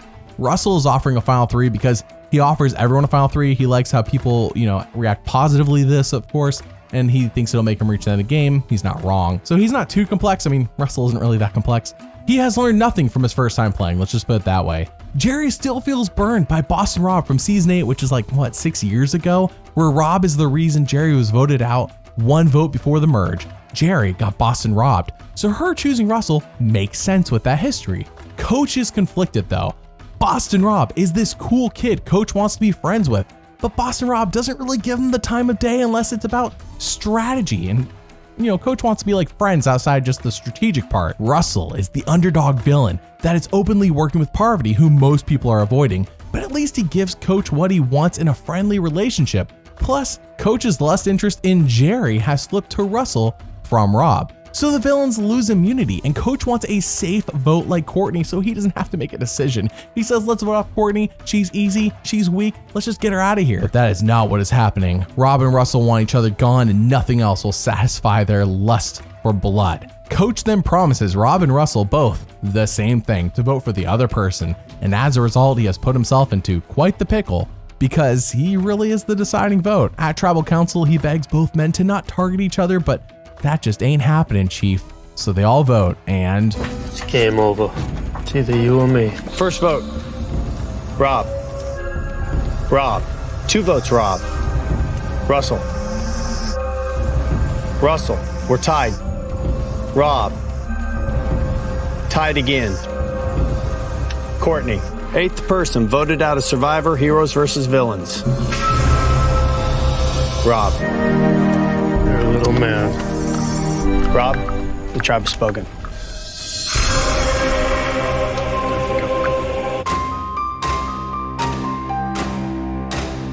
The cool kid called Coach a little man, a very G-rated way to burn Coach hard. Episode 8 sees Coach feeling quite, hypocritical. Shocking, I know. He says Russell is a bully and voting out Rob was a bully move.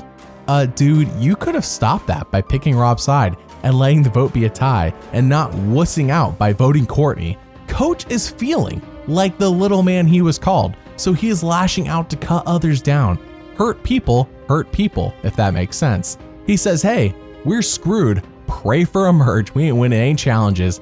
Considering this is episode 8 and day 18, that sounds about right actually. The merge should be coming. Heck, the reward challenge note even sounds a little bit like a merge. So at the challenge, everybody Drop your expectations.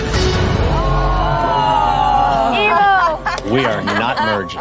Wow, still no merge. Crazy. Now, we have seen a lot of the villains, especially Coach's less interest, Jerry, complain that they are starving. I mean, they need food bad. So they pick their A team for the reward challenge, sitting out Sandra and Courtney, who are notoriously not good at challenges and will have to compete for immunity now instead because of Coach. I mean, he's really the one who makes the decision. Also, he literally loses the reward challenge. I mean, he is the deciding factor.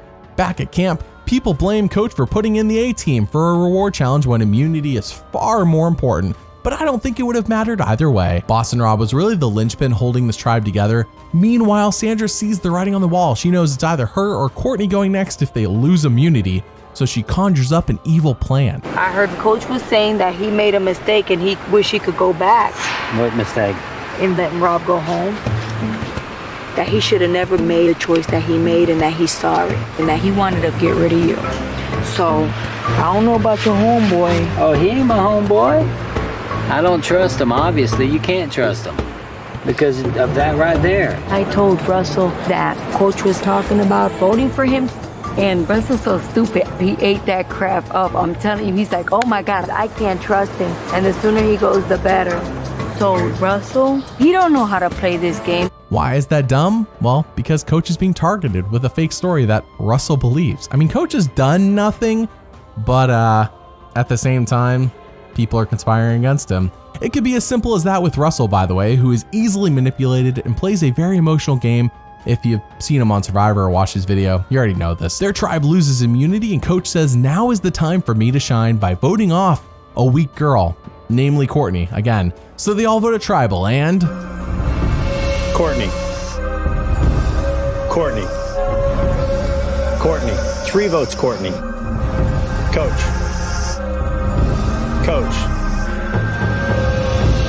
Coach. 9th person voted out of Survivor Heroes vs. Villains and the first member of our jury. Coach, tribe has spoken. I've never seen such a disrespect for survival. This All-Stars on that tribe was survival of the weakest and most dysfunctional and most idiotic. And it's hard for me not to be critical, but I'm going to let it fly because I've never seen such pathetic excuses for survivors. Not even surviving. Our whole tribe is weak and decimated because, not only because they vote out the strong, but because they're not eating at all. We are not done quite yet, buckaroos. Quick epilogue time. On Ponderosa, the place where the jury lives at together before they go to tribal council, Courtney's the next one voted off and then JT. And together, they do something epic, something that cannot be ignored. They form a rock band due to them being inspired by playing the game Rock Band, of which they make 6 original songs using whatever they can find around Ponderosa. And that results in them creating their band, The Dragons, which has 1 music video. I will link the full story about their band in the description along with their epic 6-song EP. But here's their one and only music video.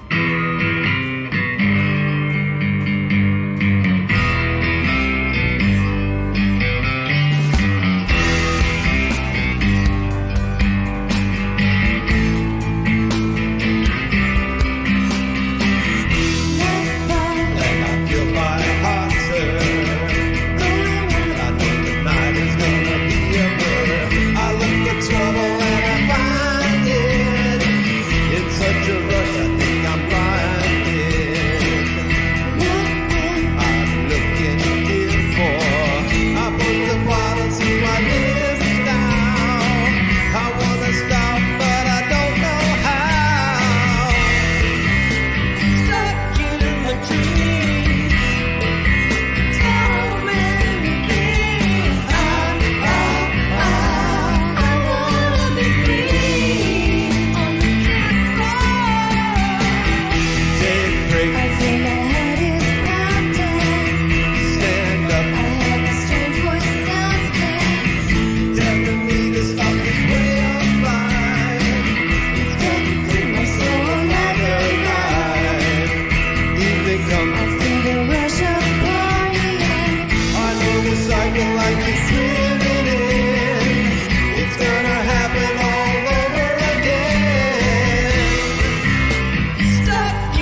So Coach was basically the same guy we saw in Tocantins, but more emotionally vulnerable, in my opinion, and without a backbone. He should have picked a side between Rob and Russell, and by not doing so, he essentially sealed his own fate in my eyes. But now, 3 seasons later, the last of the Mohicans is back to play one more time, and hopefully, I know I said this before, but hopefully this time he has learned how to win this game and he can prove Jerry wrong. 39 days, 18 people, 1 survivor.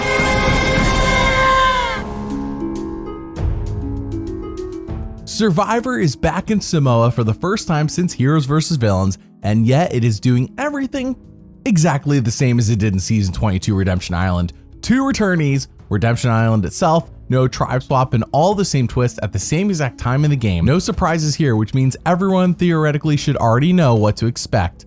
Ozzy and Coach are the 2 returnees, with Coach just having played on Season 20, aka the last time they were in Samoa. So this should be a very familiar location for him. And in between the last season and this season, he did star in a feature film with Daniel DiLorenzo. No joke, it's a wild trip. It's called 180, and I will link my video about that insanity in the description. But first, let's kick off with Coach saying he's here to win. I've played this game twice. I haven't been successful. This time, I'm trying to control my sense of self-righteousness and judgment on the others. I'm back because this is one more shot for me to prove to everybody that I can own this game and that it can be done with honor and integrity. We shall see if he really does go with honor and integrity like he states he will. It has always seemed like to me that honor and integrity with Coach in past seasons is based on how he feels above all else. When him and Ozzy meet the new players, Christine immediately calls them both temporary players. Wow. I mean, she learned nothing from Francesca because yes, they all got to see Season 22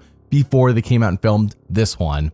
And we see Coach land on the blue Upolu tribe and Ozzy on the red Savaii. Everyone is happy to see Ozzy, but no one says they're happy to see Coach. Rick says he can't believe a guy in his 40s would call himself a dragon slayer when there are no dragons. It's ridiculous to him. Oh boy, Coach is off to a rough start, which is not helped by him losing reward to Ozzy in a duel. And after that loss, only Edna walks with Coach to camp. He says, yeah, they hate me, except for Edna. She seems cool. Upon arriving at their camp, Coach makes his pitch. By the way, I don't want you guys to look at me like I'm a threat. I mean, I'm not a strategic player. I'm straight as an arrow. That's always been my downfall. So don't look at me as a threat. But I tell you what, I'm sorry I lost the challenge. But what I really liked about it is that I felt like it was a team effort. Right. I just graduated college like 4 days ago. What degree? I was a Russian and economics major.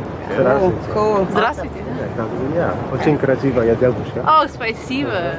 I'm a Russian economics major. Coach, здравствуйте, which means like a pretty formal way to say hello. You know, he's ready to show off what he has, but at the same time, like, you can't deny what the situation is. The coach's been out here twice before. He knows some things. Not a bad pitch, I might add. Unlike Robin Russell last season, it is true that Coach has never been a strategic threat of any kind.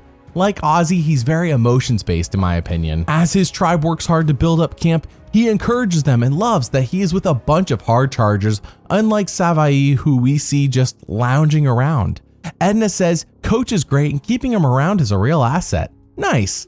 Coach is really embracing being the leader here. After all, he is obsessed with being in charge, as we have learned. And in a secret scene, we see Brandon say, I like how loyal Coach is, and I want to go as far as I can with him. So while it seems like most people don't want Coach here, Edna and Brandon do. So that very first night, Coach pulls together an alliance. If you have a strong 5, you can go so far, even if you're down numbers at the merge. I guarantee you this, you have a strong 5 that have good vibes with each other, trust each other, that's an almost impossible nut to crack in this game. I'm gonna tell you right now, the 4 people sitting here with me are the 4 people that I've gotten the best vibe from, bar none. I'm in on with him, brother. Yep. I agree with him completely. Yep. So I agree. First day alliances are the most solid. You've seen it time and time again. I think I'm sitting pretty right now, and I sure as hell wasn't at the challenge. I was in a bind, and it's good to see the difference a day makes. But let me tell you something. Coach is here to play this game this time, okay? I'm not going to do anything sneaky or dishonorable, but this is Coach 3.0, and I'm here to win. We shall see if that holds. It's kind of weird that Edna wasn't there, but usually someone flips in these situations and ruins these strong alliances anyways. They win immunity, and afterwards, Coach is very encouraging to his tribe. He really knows how to butter them up. So that is it for the premiere, and Coach is surprisingly mature and not the goofy guy we saw before. Maybe he could win it all. By the way, did you know that Patreon is free to sign up for? Yes, that is the place where I give updates, post videos early, and have you all pick what I make. Now has a free option. Link in the description. You can cancel anytime, and there's a 15% discount if you do sign up for 1 year. Thank you for your support. Episode 2 sees Coach and Edna connect again, and he decides she will be the number 6 in his alliance.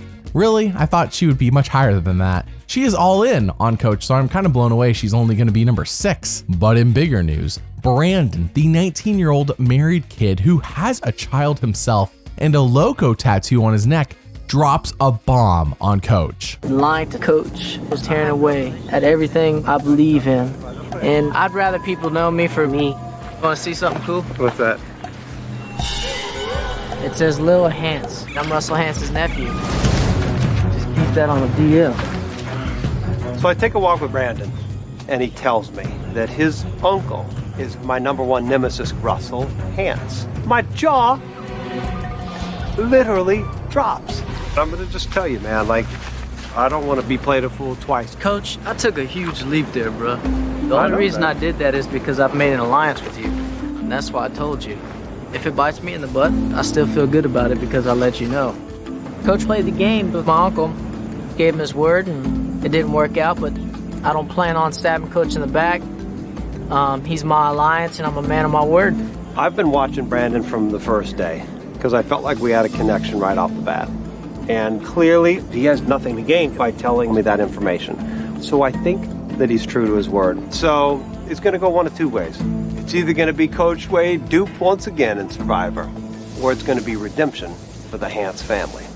I hope it's the latter. Wow, Brandon is Russell Hans's nephew. I mean, this isn't a surprise to audiences. They didn't wait to tell us that. They told us like in the first few seconds of the season. But here, this is a big surprise for Coach. Now, no one knows this in the game besides Coach, but this move by Brandon shows trust because, as Coach says, there is no good strategic reason to tell anybody, especially Coach. We see him and Brandon pray together, which is new for Coach as far as we've seen on Survivor. Sure, he prayed before in Tocantins, but it was all very self-focused and not at all genuine, in my opinion.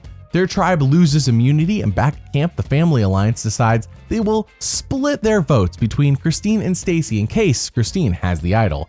Coach says he is so mad that Christine would even dare to go look for the idol, and he has not forgiven her for it. Okay, Coach, cool your jets, dude. Brandon says, I would rather get out Michaela, who is similar to Parvati in his eyes, in that she has screwed many a man. Coach laughs at Parvati screwing many a man and says, that's for sure. Hilarious. At Tribal Council, Christine makes fun of Coach and says he is a temporary player. Again. And Coach tries to laugh it off, but you can tell it's eating at him. Remember when he cried last time he played because Sandra said he didn't work very hard? Amazing. That was 10 out of 10 perfection. Christine is a lot meaner than Sandra, so they all vote, and second person voted out of Survivor South Pacific. Christine. Christine, the tribe has spoken. Episode 3 sees Stacy and Coach from Upolo go to Redemption and watch the duel between Christine and a Savaii member, and Christine wins. But more importantly is this secret scene between Stacy and Coach. Mad at me? No, I'm not mad at you. I'm a little hurt. I'm disappointed because you kind of threw me under the bus yesterday.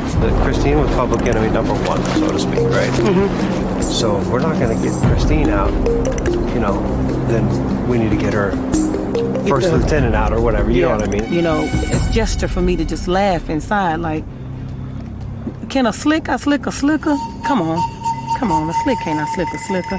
He put that little smirk face on real good. He put it on real good. But inside I see it. I just see it in him. Don't know him from a can of loose salt paint, but I can see him. You can smell paint, right? But I can see him. Yep. Stacy is a gem. I love her this season. Back at camp, Brandon decides to turn a new leaf and be honest with everyone. He says, it is true, everyone. I have to confess, I'm Russell Hans's nephew. Coach says this was a mistake on Brandon's part, but maybe the bigger mistake is that right after this, and in my opinion, it's a much bigger mistake, Brandon blows up on Michaela publicly. Everyone sees this and reveals she is not in the majority alliance like she thinks. It really makes her feel like trash and has Brandon appearing to be a loose cannon.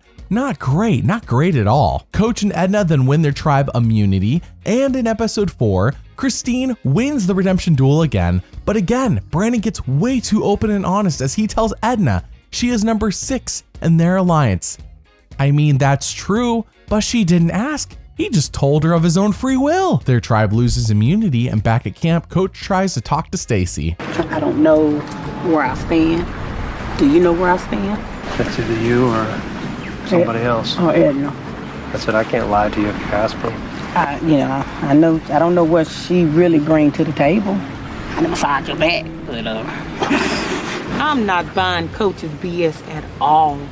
That loyalty game playing stuff, I don't buy that whatsoever. Stacy is perfect. They should have brought her back to play again by now. Coach is so full of crap though, and she sees right through it. The plan is to vote off Stacy though, so Stacy spreads some rumors that Brandon believes without question, and when Brandon tells Coach about them, Coach says, dude, stop it. People who are leaving the game lie. It is basic, you gotta get used to it. So when they vote at Tribal, 4th person voted out of Survivor South Pacific, Stacy.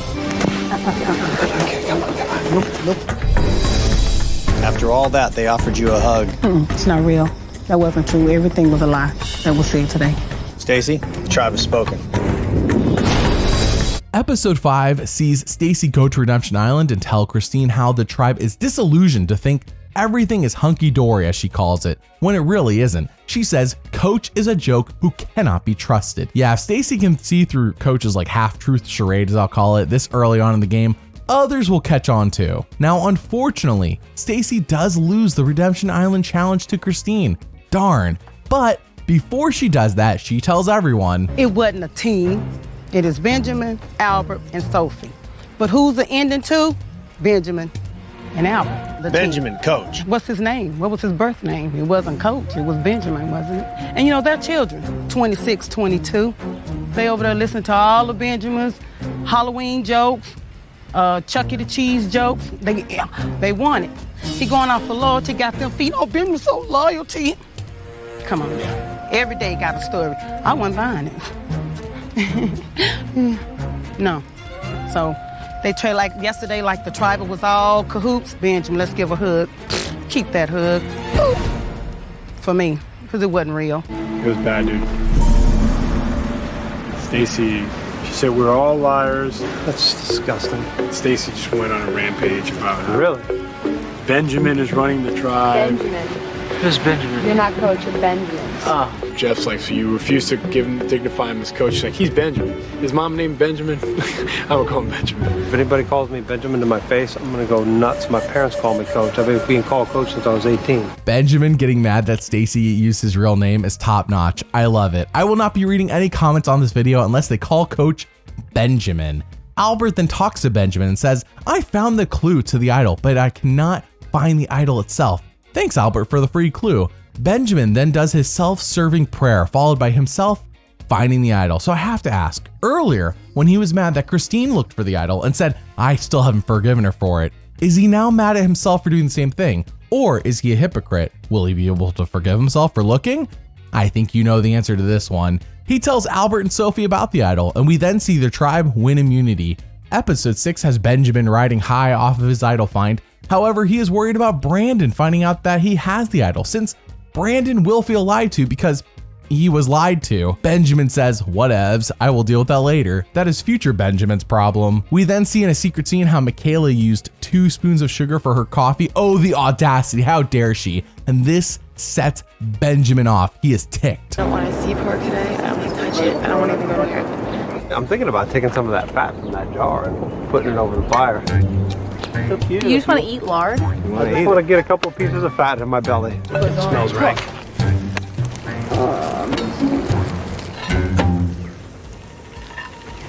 Did you eat that? And there's a little bit of bile coming up into my throat. You are such an ass. I ate pure pig fat. Maybe that was insensitive of me, but I don't care. Michaela's weak right now. She's sick. And besides, she's going home next. That's the immature Coach we've been missing from past seasons. Brandon then finds the clue to the idol and Coach goes, oh crap, I gotta play dumb. which he does, and he lies to Brandon's face multiple times. Albert tells Coach that we gotta keep this a secret from Brandon, or he might fly off the handle. We then see Brandon ask again, like multiple times, if anyone has the idol, and Coach uses a half-truth and says, I wouldn't think so. All game, Coach will be skirting answering any hard questions by not really answering them like that. Christine then wins yet another Redemption Island duel. And since we saw Christine flip off the Upolu members at the challenge, oh my gosh, I think it's safe to say she will not be aligning with them come the merge. But I think now is a good time to get back to Edna. Remember, she was told she's number 6 in the alliance.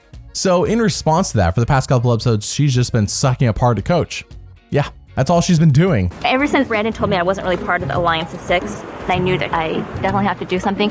So I've been cozying up next to Coach because I just want to make sure that Coach knows that I haven't wavered in my relationship with him, and I think it's working. We're definitely vibing. Like, I really like Edna. She's the one person out here that I think would lay her survivor life down for me. I told you I'd have your back.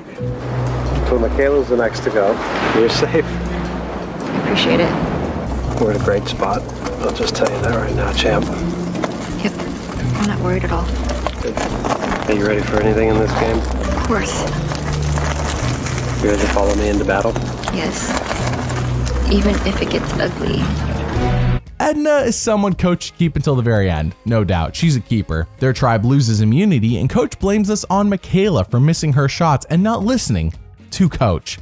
That is what the story wants us to believe is the truth. However, if you go back and watch the tape and ignore what Coach says, you will see that Albert is the only Upolu member to score any points at all, as Coach and Michaela, both of them, miss everything they shoot at. Ah, the hypocrisy. But the story wants you to believe that Coach is correct, so we have to roll with that. At Tribal Council, Coach says, I told Michaela to stop shooting and she didn't listen. Again, that's untrue. Michaela's confused and I'm confused, because if you go back to the tape, what Coach actually said is that, hey Michaela, how about taking a break? And she says, no, I'm okay. That's it.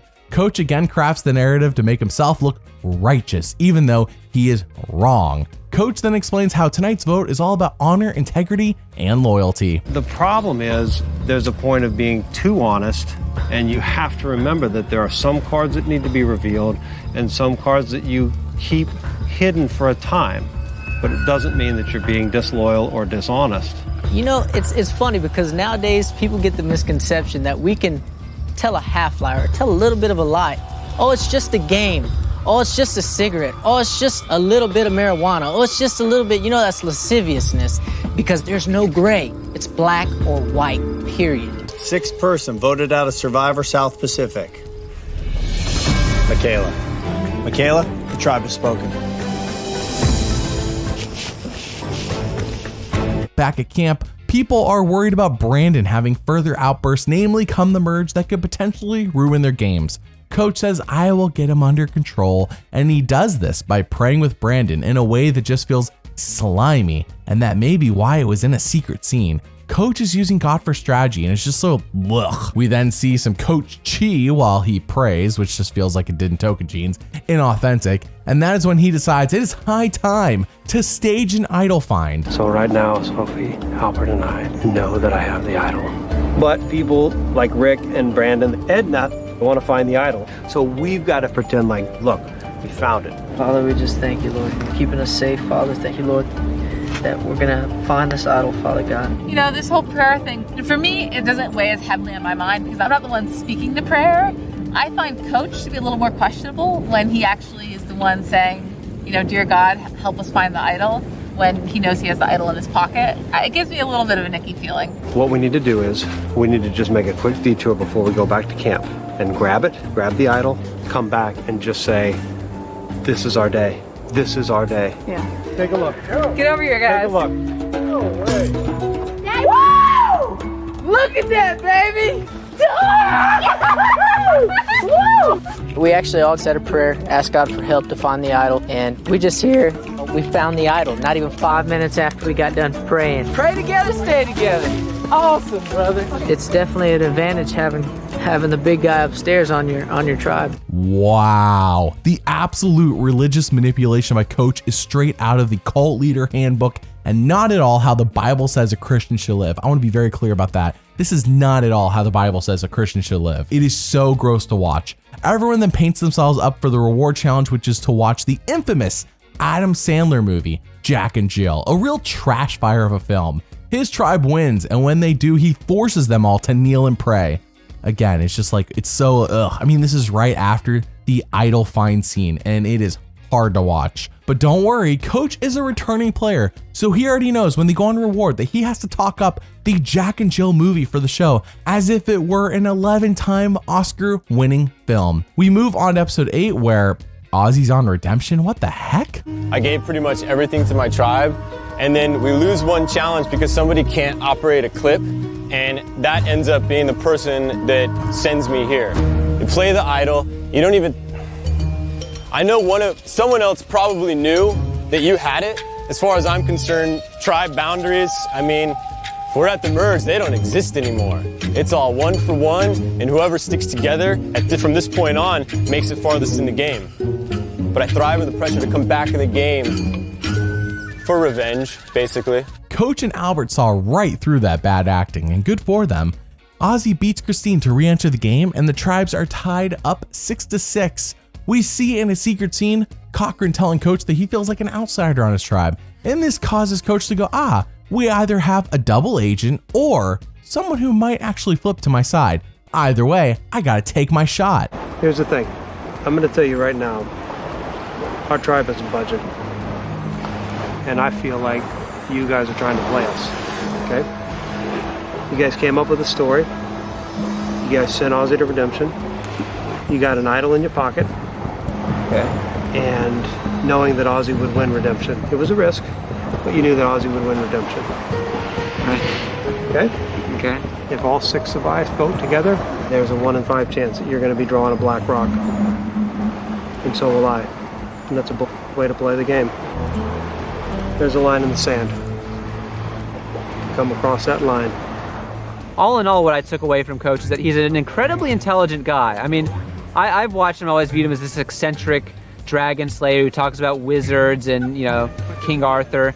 But he's a smart guy, and Coach laid it all on the table for me, saying I could make us draw rocks the next tribal council, or, and what I'm maybe most seriously considering, I could completely jump ship, betray my old tribe, and join a polis. Wow, that has to be some of the best strategy I've ever seen Coach do. He read everything like a book, and I want to tell you something crazy, dear viewer. It worked. Oh yeah, it worked. Cochran is now spilling all the beans. We see Coach further connect with Cochran in a secret scene over Greek mythology where he compares every Savaii member to someone negative, and Cochran is someone great, of course, because Coach is just buttering Cochran up, stroking his ego, and let me tell you, Cochran has an ego, so it's working. I can't even knock Coach for it. It's brilliant. Cochran then reveals what was all but confirmed before. Ozzy was clearly voted off on purpose to knock out Christine.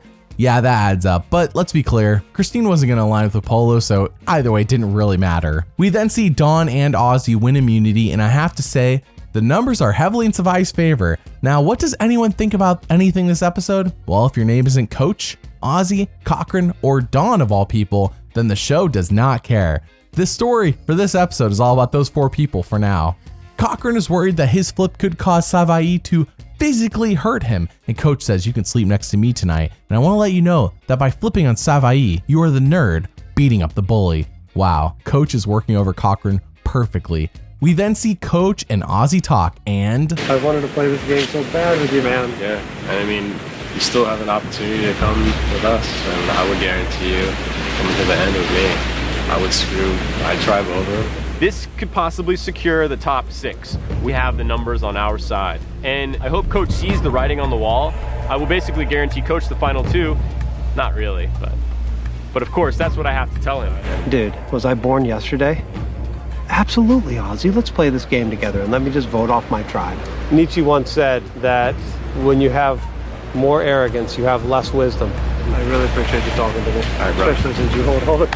I don't ever want to say Coach is in control, but I really think I'm in control. And in this game, the weak will become the strong. Ozzy is a bad liar. Now, here's the deal. Coach has that idol, remember? He is not playing it tonight. Why? I'm unsure, actually. We don't really get a good answer, but he ain't doing it. So in the case of a tie, we get a rock draw. Savai will have 2 people draw rocks, whereas Upolu will have 5 if the numbers are tied. The numbers are not in their favor though on that rock draw. They need Cochran to flip. So they all go to vote, and If anybody has a hidden immunity idol and you want to play it, now would be the time to do so. I'll play it. Might as well. Now's the time. So it's for Whitney. This is a hidden immunity idol. Any votes cast for Whitney will not count. First vote. Keith. Rick. Keith. Rick. Keith. 3 for Rick. 4 votes, Keith. Cowboy. Rick. That's 5 votes, Keith. Rick. That's 5 votes, Rick. Keith. 6 votes, Keith. Rick. We are tied. Here's what we're going to do. We're going to re-vote. You can only vote for Keith or Rick. Keith and Rick, you will not vote. If anybody is thinking about changing their vote, this is your last chance. First vote. Keith. Rick. Keith. 2 votes, Keith. Rick. 2 votes, Rick. That's 3 votes, Keith. Rick. 3 votes, Rick. Keith. 4 votes, Keith. 4 votes, Rick. Keith. 5 votes, Keith. 8th person voted out of Survivor South Pacific. Keith, need to bring me your torch. Coward. Keith, the tribe has spoken. Coward. Don't talk to him like that. That's what you get. Stay close to me. Cochran flipped. Perfect. Coach says, we got this in the bag. If the family alliance holds strong, we are guaranteed final 5. We then see Jim win immunity, and of course that means Ozzy will be voted off next. Ozzy says, why not go to the end with the best and keep me? We all know the answer, Ozzy. We all know the answer. At Tribal Council, Jim says, if we are really gonna be honorable, then let's vote off the guy who flipped on their alliance in Cochran. Coach says, I cannot do that. Yeah, because Coach's honor is subjective, not objective. So they all vote, and first vote, Ozzy. Ozzy. 2 votes, Ozzy. Ozzy. 3 votes, Ozzy. Cochran. Cochran. Ozzy. That's 4 votes, Ozzy. 2 votes, Cochran. Ozzy. That's 5 votes, Ozzy. 9th person voted out of Survivor South Pacific. Ozzy. That's 6. That's enough. You guys fell for my master plan. Ozzy. Once again, tribe has spoken.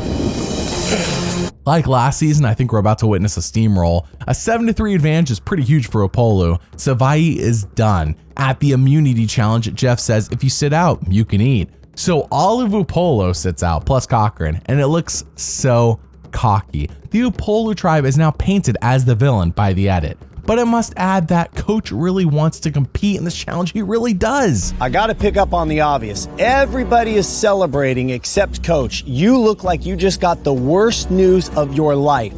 I want to compete today. Well, compete. You know, the thing is though, we are a family and we stick together and we're unified in our stance. There are 3 people left from a tribe fighting for security tonight. While the other 7 enjoy the rewards of being the tribe that is right now the dominant one. Coach, still wishing you were participating in the challenge? Yeah, that's what I thought. Ah, the hypocrisy. Whitney then wins immunity, not that it matters, and Jim says Cochran is playing a brilliant third place game in Jim's mind because Jim just sees Cochran as a goat who cannot win because all of Savai is not going to vote for him to win. That's good to know. At Tribal Council, Whitney cries because she says Upolu is bullying her by treating her like the enemy, and she says, I know I'm not the enemy, I'm a good person. Speaking of which, Whitney is cheating on her husband this season with Keith, but the show kind of glosses over that one. So they all vote, and 10th person voted out of Survivor South Pacific, Jim. Jim, the tribe has spoken. That is a cult unlike I've ever seen before. And the longer that Coach has them believing that they're all one tribe, more likely it is that he wins the $1 million. Coach is running the show like he's Jesus. All of them think that they're gonna go to the end. You know, obviously 7 can't go to the end. And it's so frustrating. I kind of want to laugh at him and be like, Y'all are so smart. Cochran went to Harvard. Sophie's going into med school. I don't understand how these smart people can be so stupid. Despite it being part of the title of Coach's South Pacific story, no one has explicitly stated that the family alliance is a cult until now, and they're right. Coach is using religion to manipulate others. Again, not at all what the Bible tells us to do. Back at camp, Coach vilifies Jim, which makes him look like the cult leader he was just described as, since the music is very ominous and mysterious whenever he talks. Coach then says, "Me? The leader? No, definitely not." The next day, Cochran says he is full on drinking the Coach Kool-Aid, the cult of personality, so that he is good with the cult leader, aka the father of the family. Coach again pretends he is not in charge when telling Cochran he will do everything in his power to ensure that Cochran makes it further than 7th place, which is what Cochran's worried about right now. We then see Ozzy easily beat Keith and Jim on redemption, which is followed by both Jim and Keith saying in their final words how they are rooting for Ozzy to win it all, and they see Coach as the cult leader. Heck, in this secret scene, we see 2 remaining Savai members become a couple of coconut bandits in retaliation to Coach. How should we ration the coconuts? Do we have some sort of system? I think if we have 2 a day, each of us. So there's been a little bit of a coconut issue in the last few days, and it's been tough to find good coconuts. And so today, Coach goes, we need to ration these coconuts, and everybody should get 2 coconuts a day. And it's just like, yes, Father? No, you don't tell me what to do. I don't care, I'm not gonna have someone else dictate how many freaking coconuts I eat. Screw them. Is this horrible? I seriously need to hide some of these, and I'm so not kidding. We actually hid these coconuts because we decided to take control. I don't listen to people. They don't tell me what to do. They may send me to Redemption Island, but they ain't telling me how many coconuts I can have. Seeing them doing that is like seeing a child rebel against their parents, but in like a small way. We then go to the immunity challenge where Jeff promises a twist at Tribal Council. But since this season is almost a 1-for-1 copy format from the last one, we already know that the twist is a double vote off, so I won't waste your all's time with it. We see Albert want Edna out of this game to curry favor with the remaining Savaya members, and Brandon snitches this to Coach. Coach says, okay, it's time to use fear to lead these people then. Anyone goes against the mob boss and they're dead. Finally, he admits to being the leader. Now he does this in confessional and not to anyone's face, but still, I'm glad he said it. Before witnessing the double vote off, let's catch up on what the current jury members think about Coach. I'd be shocked to see Coach or Cochran come here. Coach has control of the game, Cochran has control of 3rd place. It's not anyone's game right now. It's Coach's game right now. If somebody wants to make it their game, they gotta make a move. Interesting. It sounds like if Ozzy doesn't get to the end, it will be Coach who will win.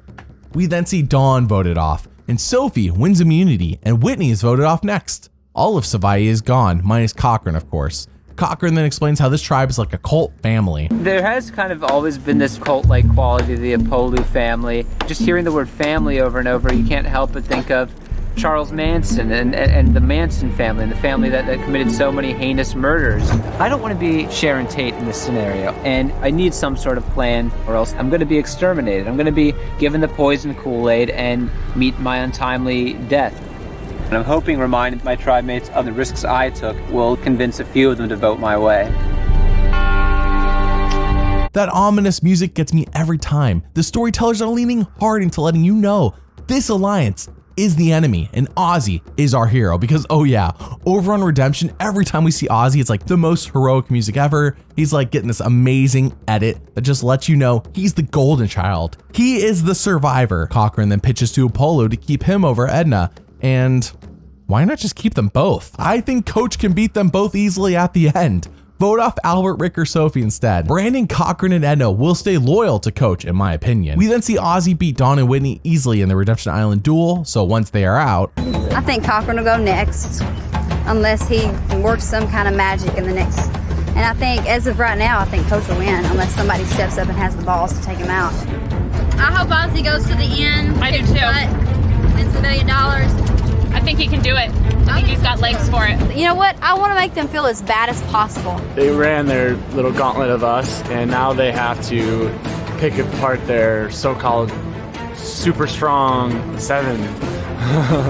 Wow, Coach apparently is the favorite to win it all right now, which is great, of course. Besides Ozzy, I mean, if Ozzy gets the end, he wins. There's no question about that. We then see Albert be super lazy, and apparently this is par for the course for him, except this story is barely cared about Albert, so we're just now learning this ourselves. Coach then does Coach Chi again with Cochran, and hey, Cochran feels good. He hates Savai and loves Coach. Why not keep him till the end? That's what I want to know. Albert then wins immunity and reward, but gives up his reward to Coach and Cochran. Nice. While on said reward, Coach then says something I have to question big time. This is just amazingly rejuvenating to have this kind of treatment out here on day 30. Man, I couldn't ask for anything better than that. Well, actually, I could ask for Cochran's life to be saved tonight. I will fight for my man Cochran with my last dying breath. Of that, you can be assured, my young warrior. Who else saw that and thought, wow, Coach is lying again? Because Coach is lying again. Big time. He has no plans to save Cochran. We see this perfectly exemplified when Cochran asks Coach to save him, and Coach will not commit to anything, even if Cochran can get the numbers. Now remember, Coach just said he will work to save Cochran until his last dying breath. Amazing, brilliant, no notes. We then see Edna mad because she just now realized that she is next after Cochran. Like, Edna, come on now. Are you for real? Brandon told you this back in episode 4. You already knew where you were in the pecking order. It doesn't matter though, as Edna is mad at all of Upolo. At Tribal Council, Brandon says, let's stop beating around the bush. We need to stop being gray about who we're gonna vote off. Cochran is gone tonight and Edna is next. Saying anything else right now is being gray, and if you're being gray, then you are just lying. True, so true. Coach lives in the gray. So they all vote, and 13th person voted out of Survivor South Pacific. Cochran. The tribe has spoken. Jeez. Just take the steps. Yeah. A mistake in my opinion. The show doesn't paint it as one, but I think Coach beats Cochran at the end of the game. Episode 13 sees Edna cry and pout and say, well, I guess I am not part of this tribe since they're voting me off next. Again, she has known about this since episode 4. This feels like it kind of should be on her, but more importantly, when you tell people over and over again that they're a family and then vote them off, this is what Coach gets. He set himself up for this. She talks to Coach about this and he tries to be logical, but no man, this is on you, dude. Edna doesn't care about logic, she cares that she's being voted out of the family alliance. Ozzy then beats Cochran on redemption, and we hear from Cochran on Ponderosa how he views the jury as bitter, and they will be voting emotionally. Interesting. Ozzy then gets to pick who gets a loved ones visit, because yes, this is the episode for the loved ones visit, and he picks Albert, Brandon, and Coach. Nice. This time, Coach's loved one is not his assistant coach. Very disappointing. It's his brother. A bit unfortunate, but okay. On redemption, he makes sure to go hard on promoting the phone this episode is pushing from Sprint, and wow, check out that 3D action, as he says. Pro tip, dear viewer, if you get on Survivor and want to guarantee yourself screen time, suck up to the sponsors like Coach does. Coach knows what he's doing. Coach then talks to Ozzy and I'm not gonna BS you, man. I'm always gonna be straight with you, right? And I want you to be straight with me, and I want you to keep this conversation confidential. Of course. Okay? As soon as you get back from redemption, it'll be at either 6 or 5. I've got a perfect final 3 scenario. You, me, one other person. I'm giving you my word, dude, as a Christian man. You'll notice in this game, I'll say, hey, it would be great to take you to the final 3. When I say as a Christian man, I promise you that this is what I'm going to do. That's an irrevocable promise. I want to take Ozzy to the end. 2 noble warriors fighting it out to see who the sole survivor is. You too. You and me in the final 2, man. Let's do it. I cannot wait. there is no way Coach is being legit, right?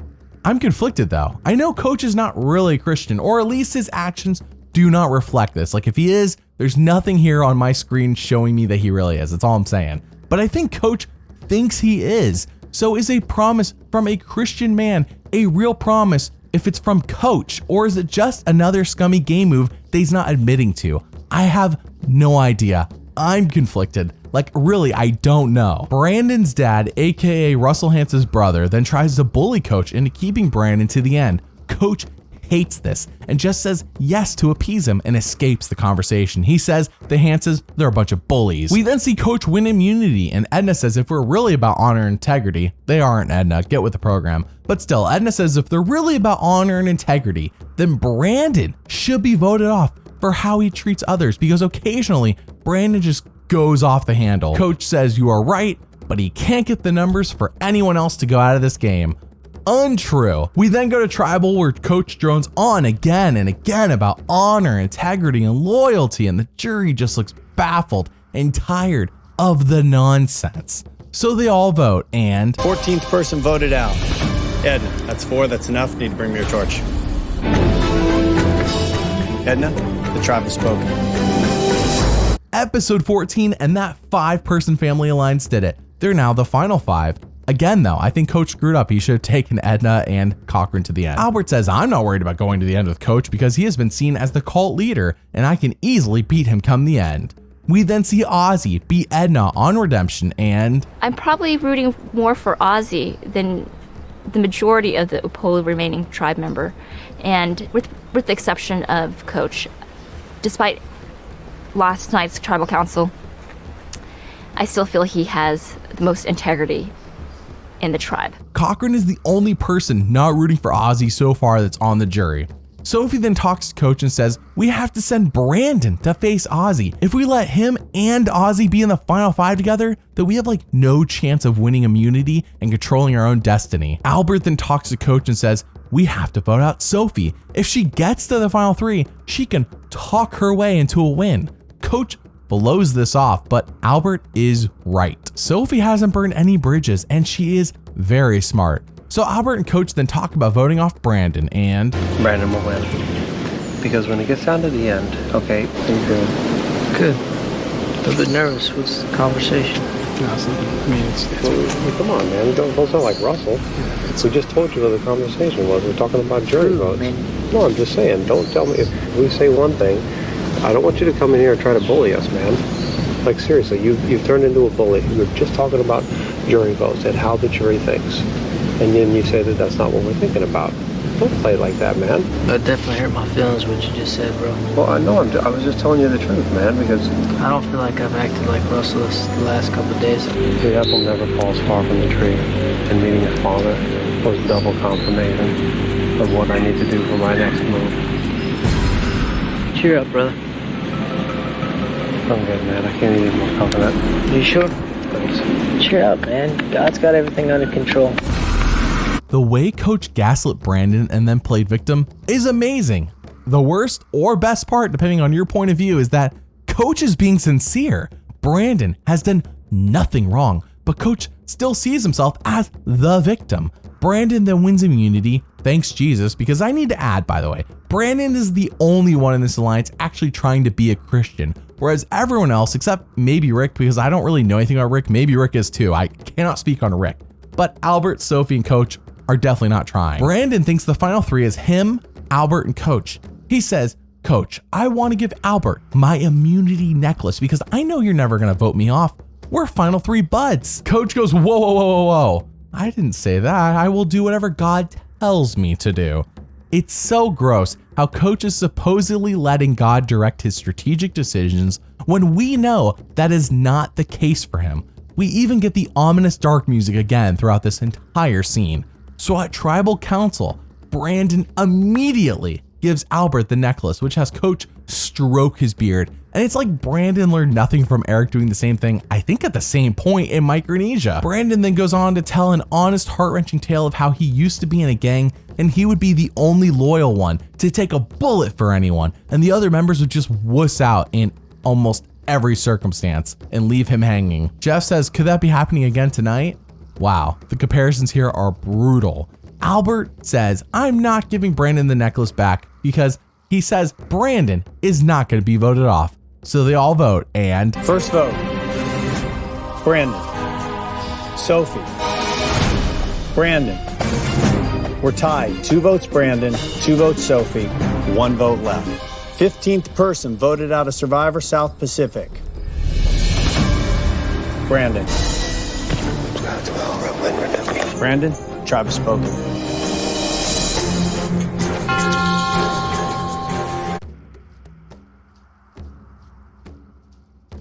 Finale time. It is Coach versus Albert versus Sophie versus Rick versus Brandon versus the only one the show wants you really to be rooting for, Ozzy. Back at camp, Coach is so mad at Albert for pretending he didn't know Brandon was going home and acting holier than thou. Is this the kettle calling the pot black? Is Coach really this unaware? We then see Ozzy eliminate Brandon on redemption to return back in the game, and no one, and I mean no one, is happy about this. But as Brandon leaves, we see It was really sad just to see him laying there by himself, knowing that he spent 24 hours a day on that island by himself and for 15 days. There's no way in the world he doesn't deserve to be there. Coach, he did betray me. He gave me his word he would never stab me in my back, and I gave him my word. I kept my word. He didn't keep his. Me and Coach were supposed to be boys. Everybody knows that. I don't want to harp on the negative, but everybody's seen what happened. The coach is the one that flipped on you, right? Yeah, it was supposed to be me and him till the end. And then boom, he stabbed me in my back, and I saw him. He rubs Sophie's foot like this, and that's when I knew. He rubbed Sophie's foot on my son. Judas! Ozzy's a huge, huge threat because even around Ponderosa, it's apparent that the Savaii tribe is still, big supporters of Ozzy. I personally am not quite as big a supporter of Ozzy. I know for the Savaii group, we're hoping that we walk in and see Ozzy with the immunity necklace on. even Brandon is rooting for Ozzy. Wow. Coach cannot let Ozzy touch the final three no matter what. I mean, Coach's perfect final three, again, would have been Cochran and Edna in my mind, yet here we are. Keep in mind that Coach still has the idol, and the next vote is the last time he can use it. Coach talks to Ozzy and says, if I win immunity, I will use my idol to save you. Yeah, right. Ozzy doesn't buy this and neither do I. Ozzy then wins immunity. Amazing. And Coach gets so mad about this, which is of course nonsensical. Why would Coach be mad about this? He just said he's going to play his idol to save Ozzy, but Ozzy won immunity, so Coach can just play his idol for himself. I thought Coach was going to save Ozzy. Now he doesn't have to do that. Oh, thank you, Ozzy. That's what Coach should be saying, but we all know what Coach really thinking because he's lying out of his butt. Albert and Ozzy want to get out Sophie, and Coach says no. Rick has to go. Really, Rick? Who the heck is Rick? Coach then tries to trick Rick by saying, I am on your side, but Sophie is not. I was talking to Coach. He said, I think Sophie threw you under the bus. And he was kept trying to walk off. Coach is pretty good about skirting the truth. You got to really pay attention to his words because he's like an attorney. He'll tell you something, but he won't come out and commit to anything. I'm thinking maybe Sophie. What are you thinking? My main loyalty lies to you, so. No, I thought, dude, trust me, man. So what are you thinking on your vote, though? I'd vote for Sophie. Well said, Rick. Coach skirts the truth constantly by not directly answering questions or misdirecting by talking about something else. Ozzy then tells Albert how Coach promised him final three, so Albert asks Coach about this, and Coach skirts the truth and misdirects by saying, I cannot wait to vote off Ozzy. At Tribal Council, Ozzy tells everyone about Coach's final three deal with him, and Coach pretends to not care, but he does. Coach cares a lot, so they all vote, and... First vote, Rick, Sophie, Rick, Sophie. We're tied. 16th person voted out of Survivor South Pacific. Rick. Go have a seat. Oh, Rick, come on. Have a seat, man. Okay, it's all right. Go have a seat. Rick, Travis spoken. Oh, he gave me some big full story about, because he tapped me on the shoulder when they voted. He said, sorry. And I just looked at him and thought, yeah, all the honesty, integrity, all this stuff, yeah. So he stands up and looks at me, and I just said, sit down. He goes, oh, don't be that way. I got to go console Sophie. It's like, sit down. Don't be pissing down my back and telling me it's raining. Right now, Ozzy's got everything. There it is, because Ozzy didn't stick one in me. Coach and Sophie and Albert stuck one in me bad. I'm 110% rooting for Ozzy at this point. I'm pulling for Ozzy, without a doubt. There's not one of those Apollo members that I'd actually like to give that money to. I would do it. I would end up having to vote for, the person I feel like deserves it the most. But right now, I feel like none of them deserve it. Personally, I said a small prayer for Ozzy today. I hope he won that immunity idol today. I sure hope Ozzy wins it. I surely do. This is huge tonight. It's going to be awesome. Party time. Ozzy has a necklace around his neck, and we are going to flip. We are going to just be excited. And now Rick is rooting for Ozzy. Amazing, brilliant, as the British would say. The next day sees Coach so mad that Ozzy is still in the game, and when he talks to Ozzy, he says, "I don't like that you told everyone about our Final 3 deal." Then be honest, Coach, be honest. Ozzy says, "Let's have Albert and Sophie face off in a fire tonight after one of us wins immunity." And Coach says, "I love this idea. That's a great idea." "Sure you do, buddy. Sure you do." Then the unthinkable happens. Sophie beats Ozzy for final immunity. Wow. So, back at camp, I relinquish once and for all the title of Dragon Slayer, and you are the Dragon Slayer. New Slayer is born! Sophie, you certainly are, because in this game, from moment one, Ozzy was the dragon, and you friggin' slayed him. What? I thought Coach wanted to go to the end with Ozzy. He promised him as a Christian man he wanted him there. Yet, here we are. All Coach does is lie. It's like all game. All he does is lie all the time. He's loyal, but he lies.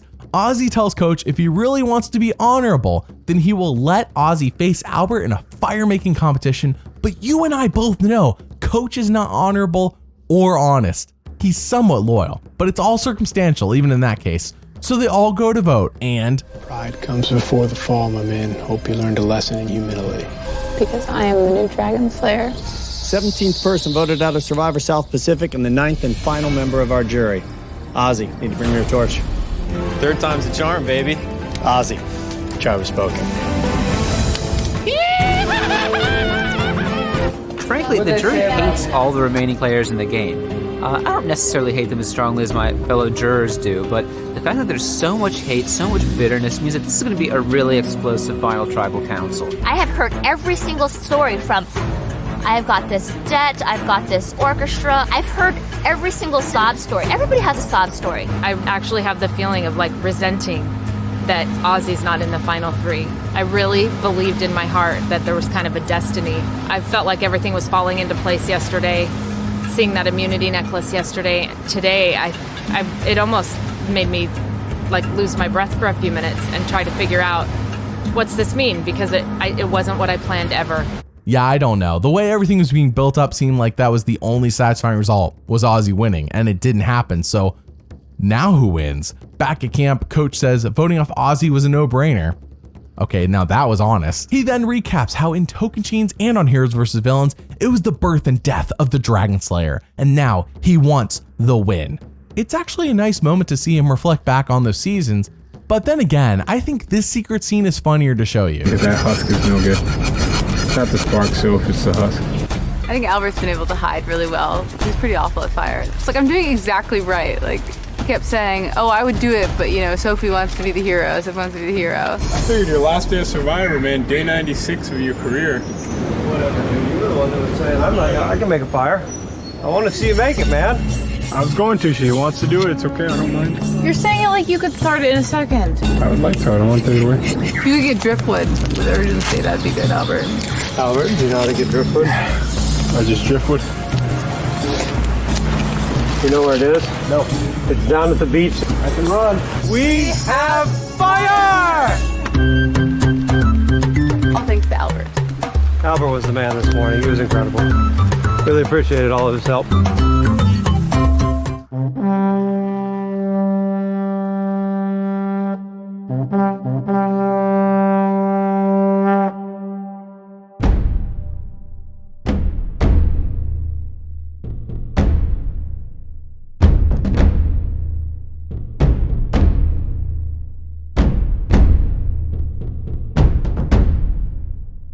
It is time for the final 3, and I think for the first time in the first 23 seasons of Survivor, I am wholly unsure where most of the jury stands.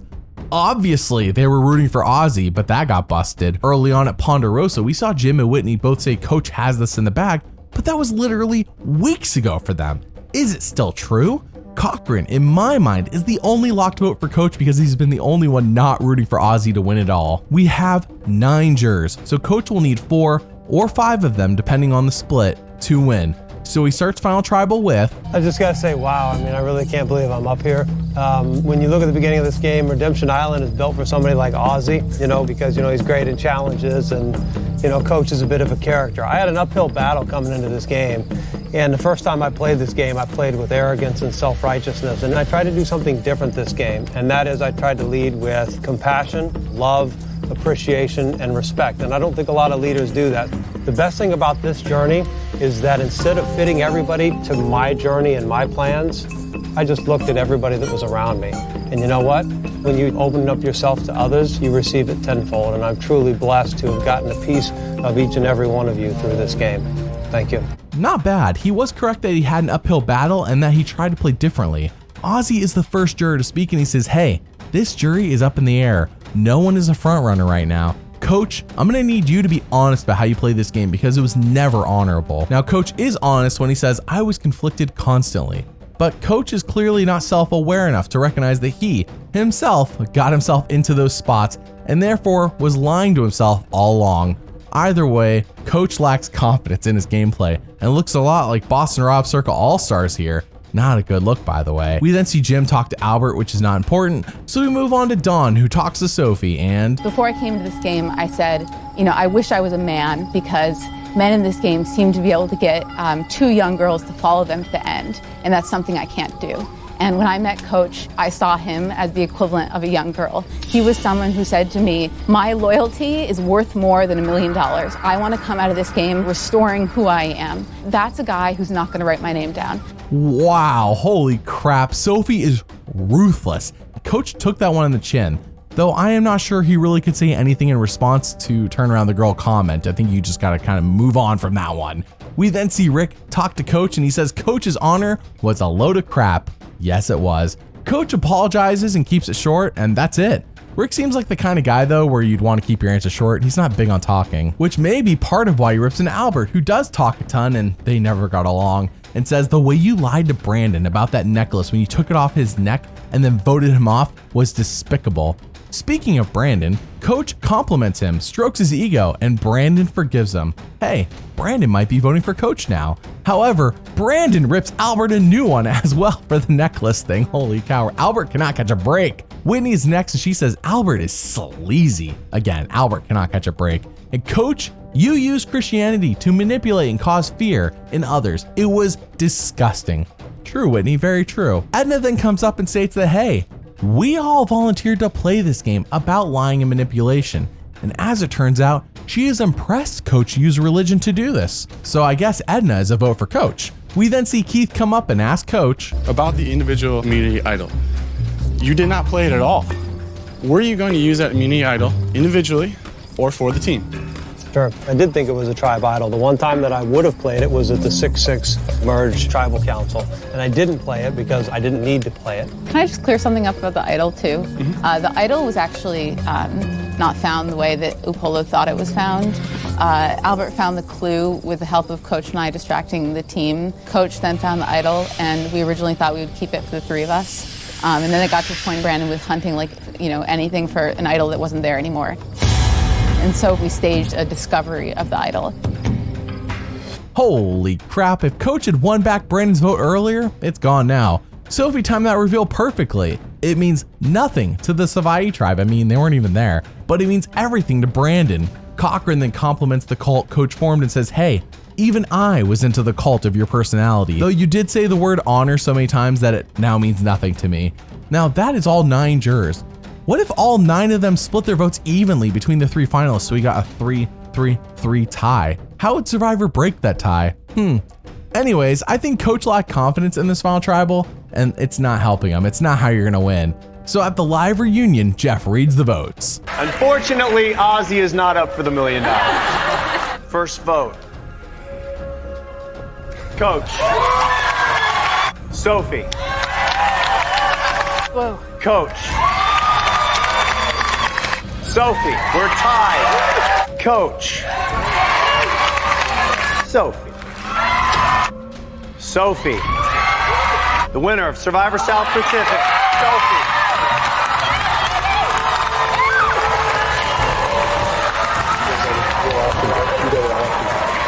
Well, I mean, he got to the end, but it was just still the same Coach. Unless he changes as a person, I can't see him winning. This time he went and made a full cult, which was not quite what I was expecting after the first 2 times, but he had a lot of power and he still didn't understand how to win over the jury. So what do you think about Benjamin Coach Wade? Do you want to see him play again? Would he actually improve if he got one more shot on Survivor? Let me know down in the comments below. Thanks for watching, and doubly thanks for liking and subscribing. I'll see you all next time.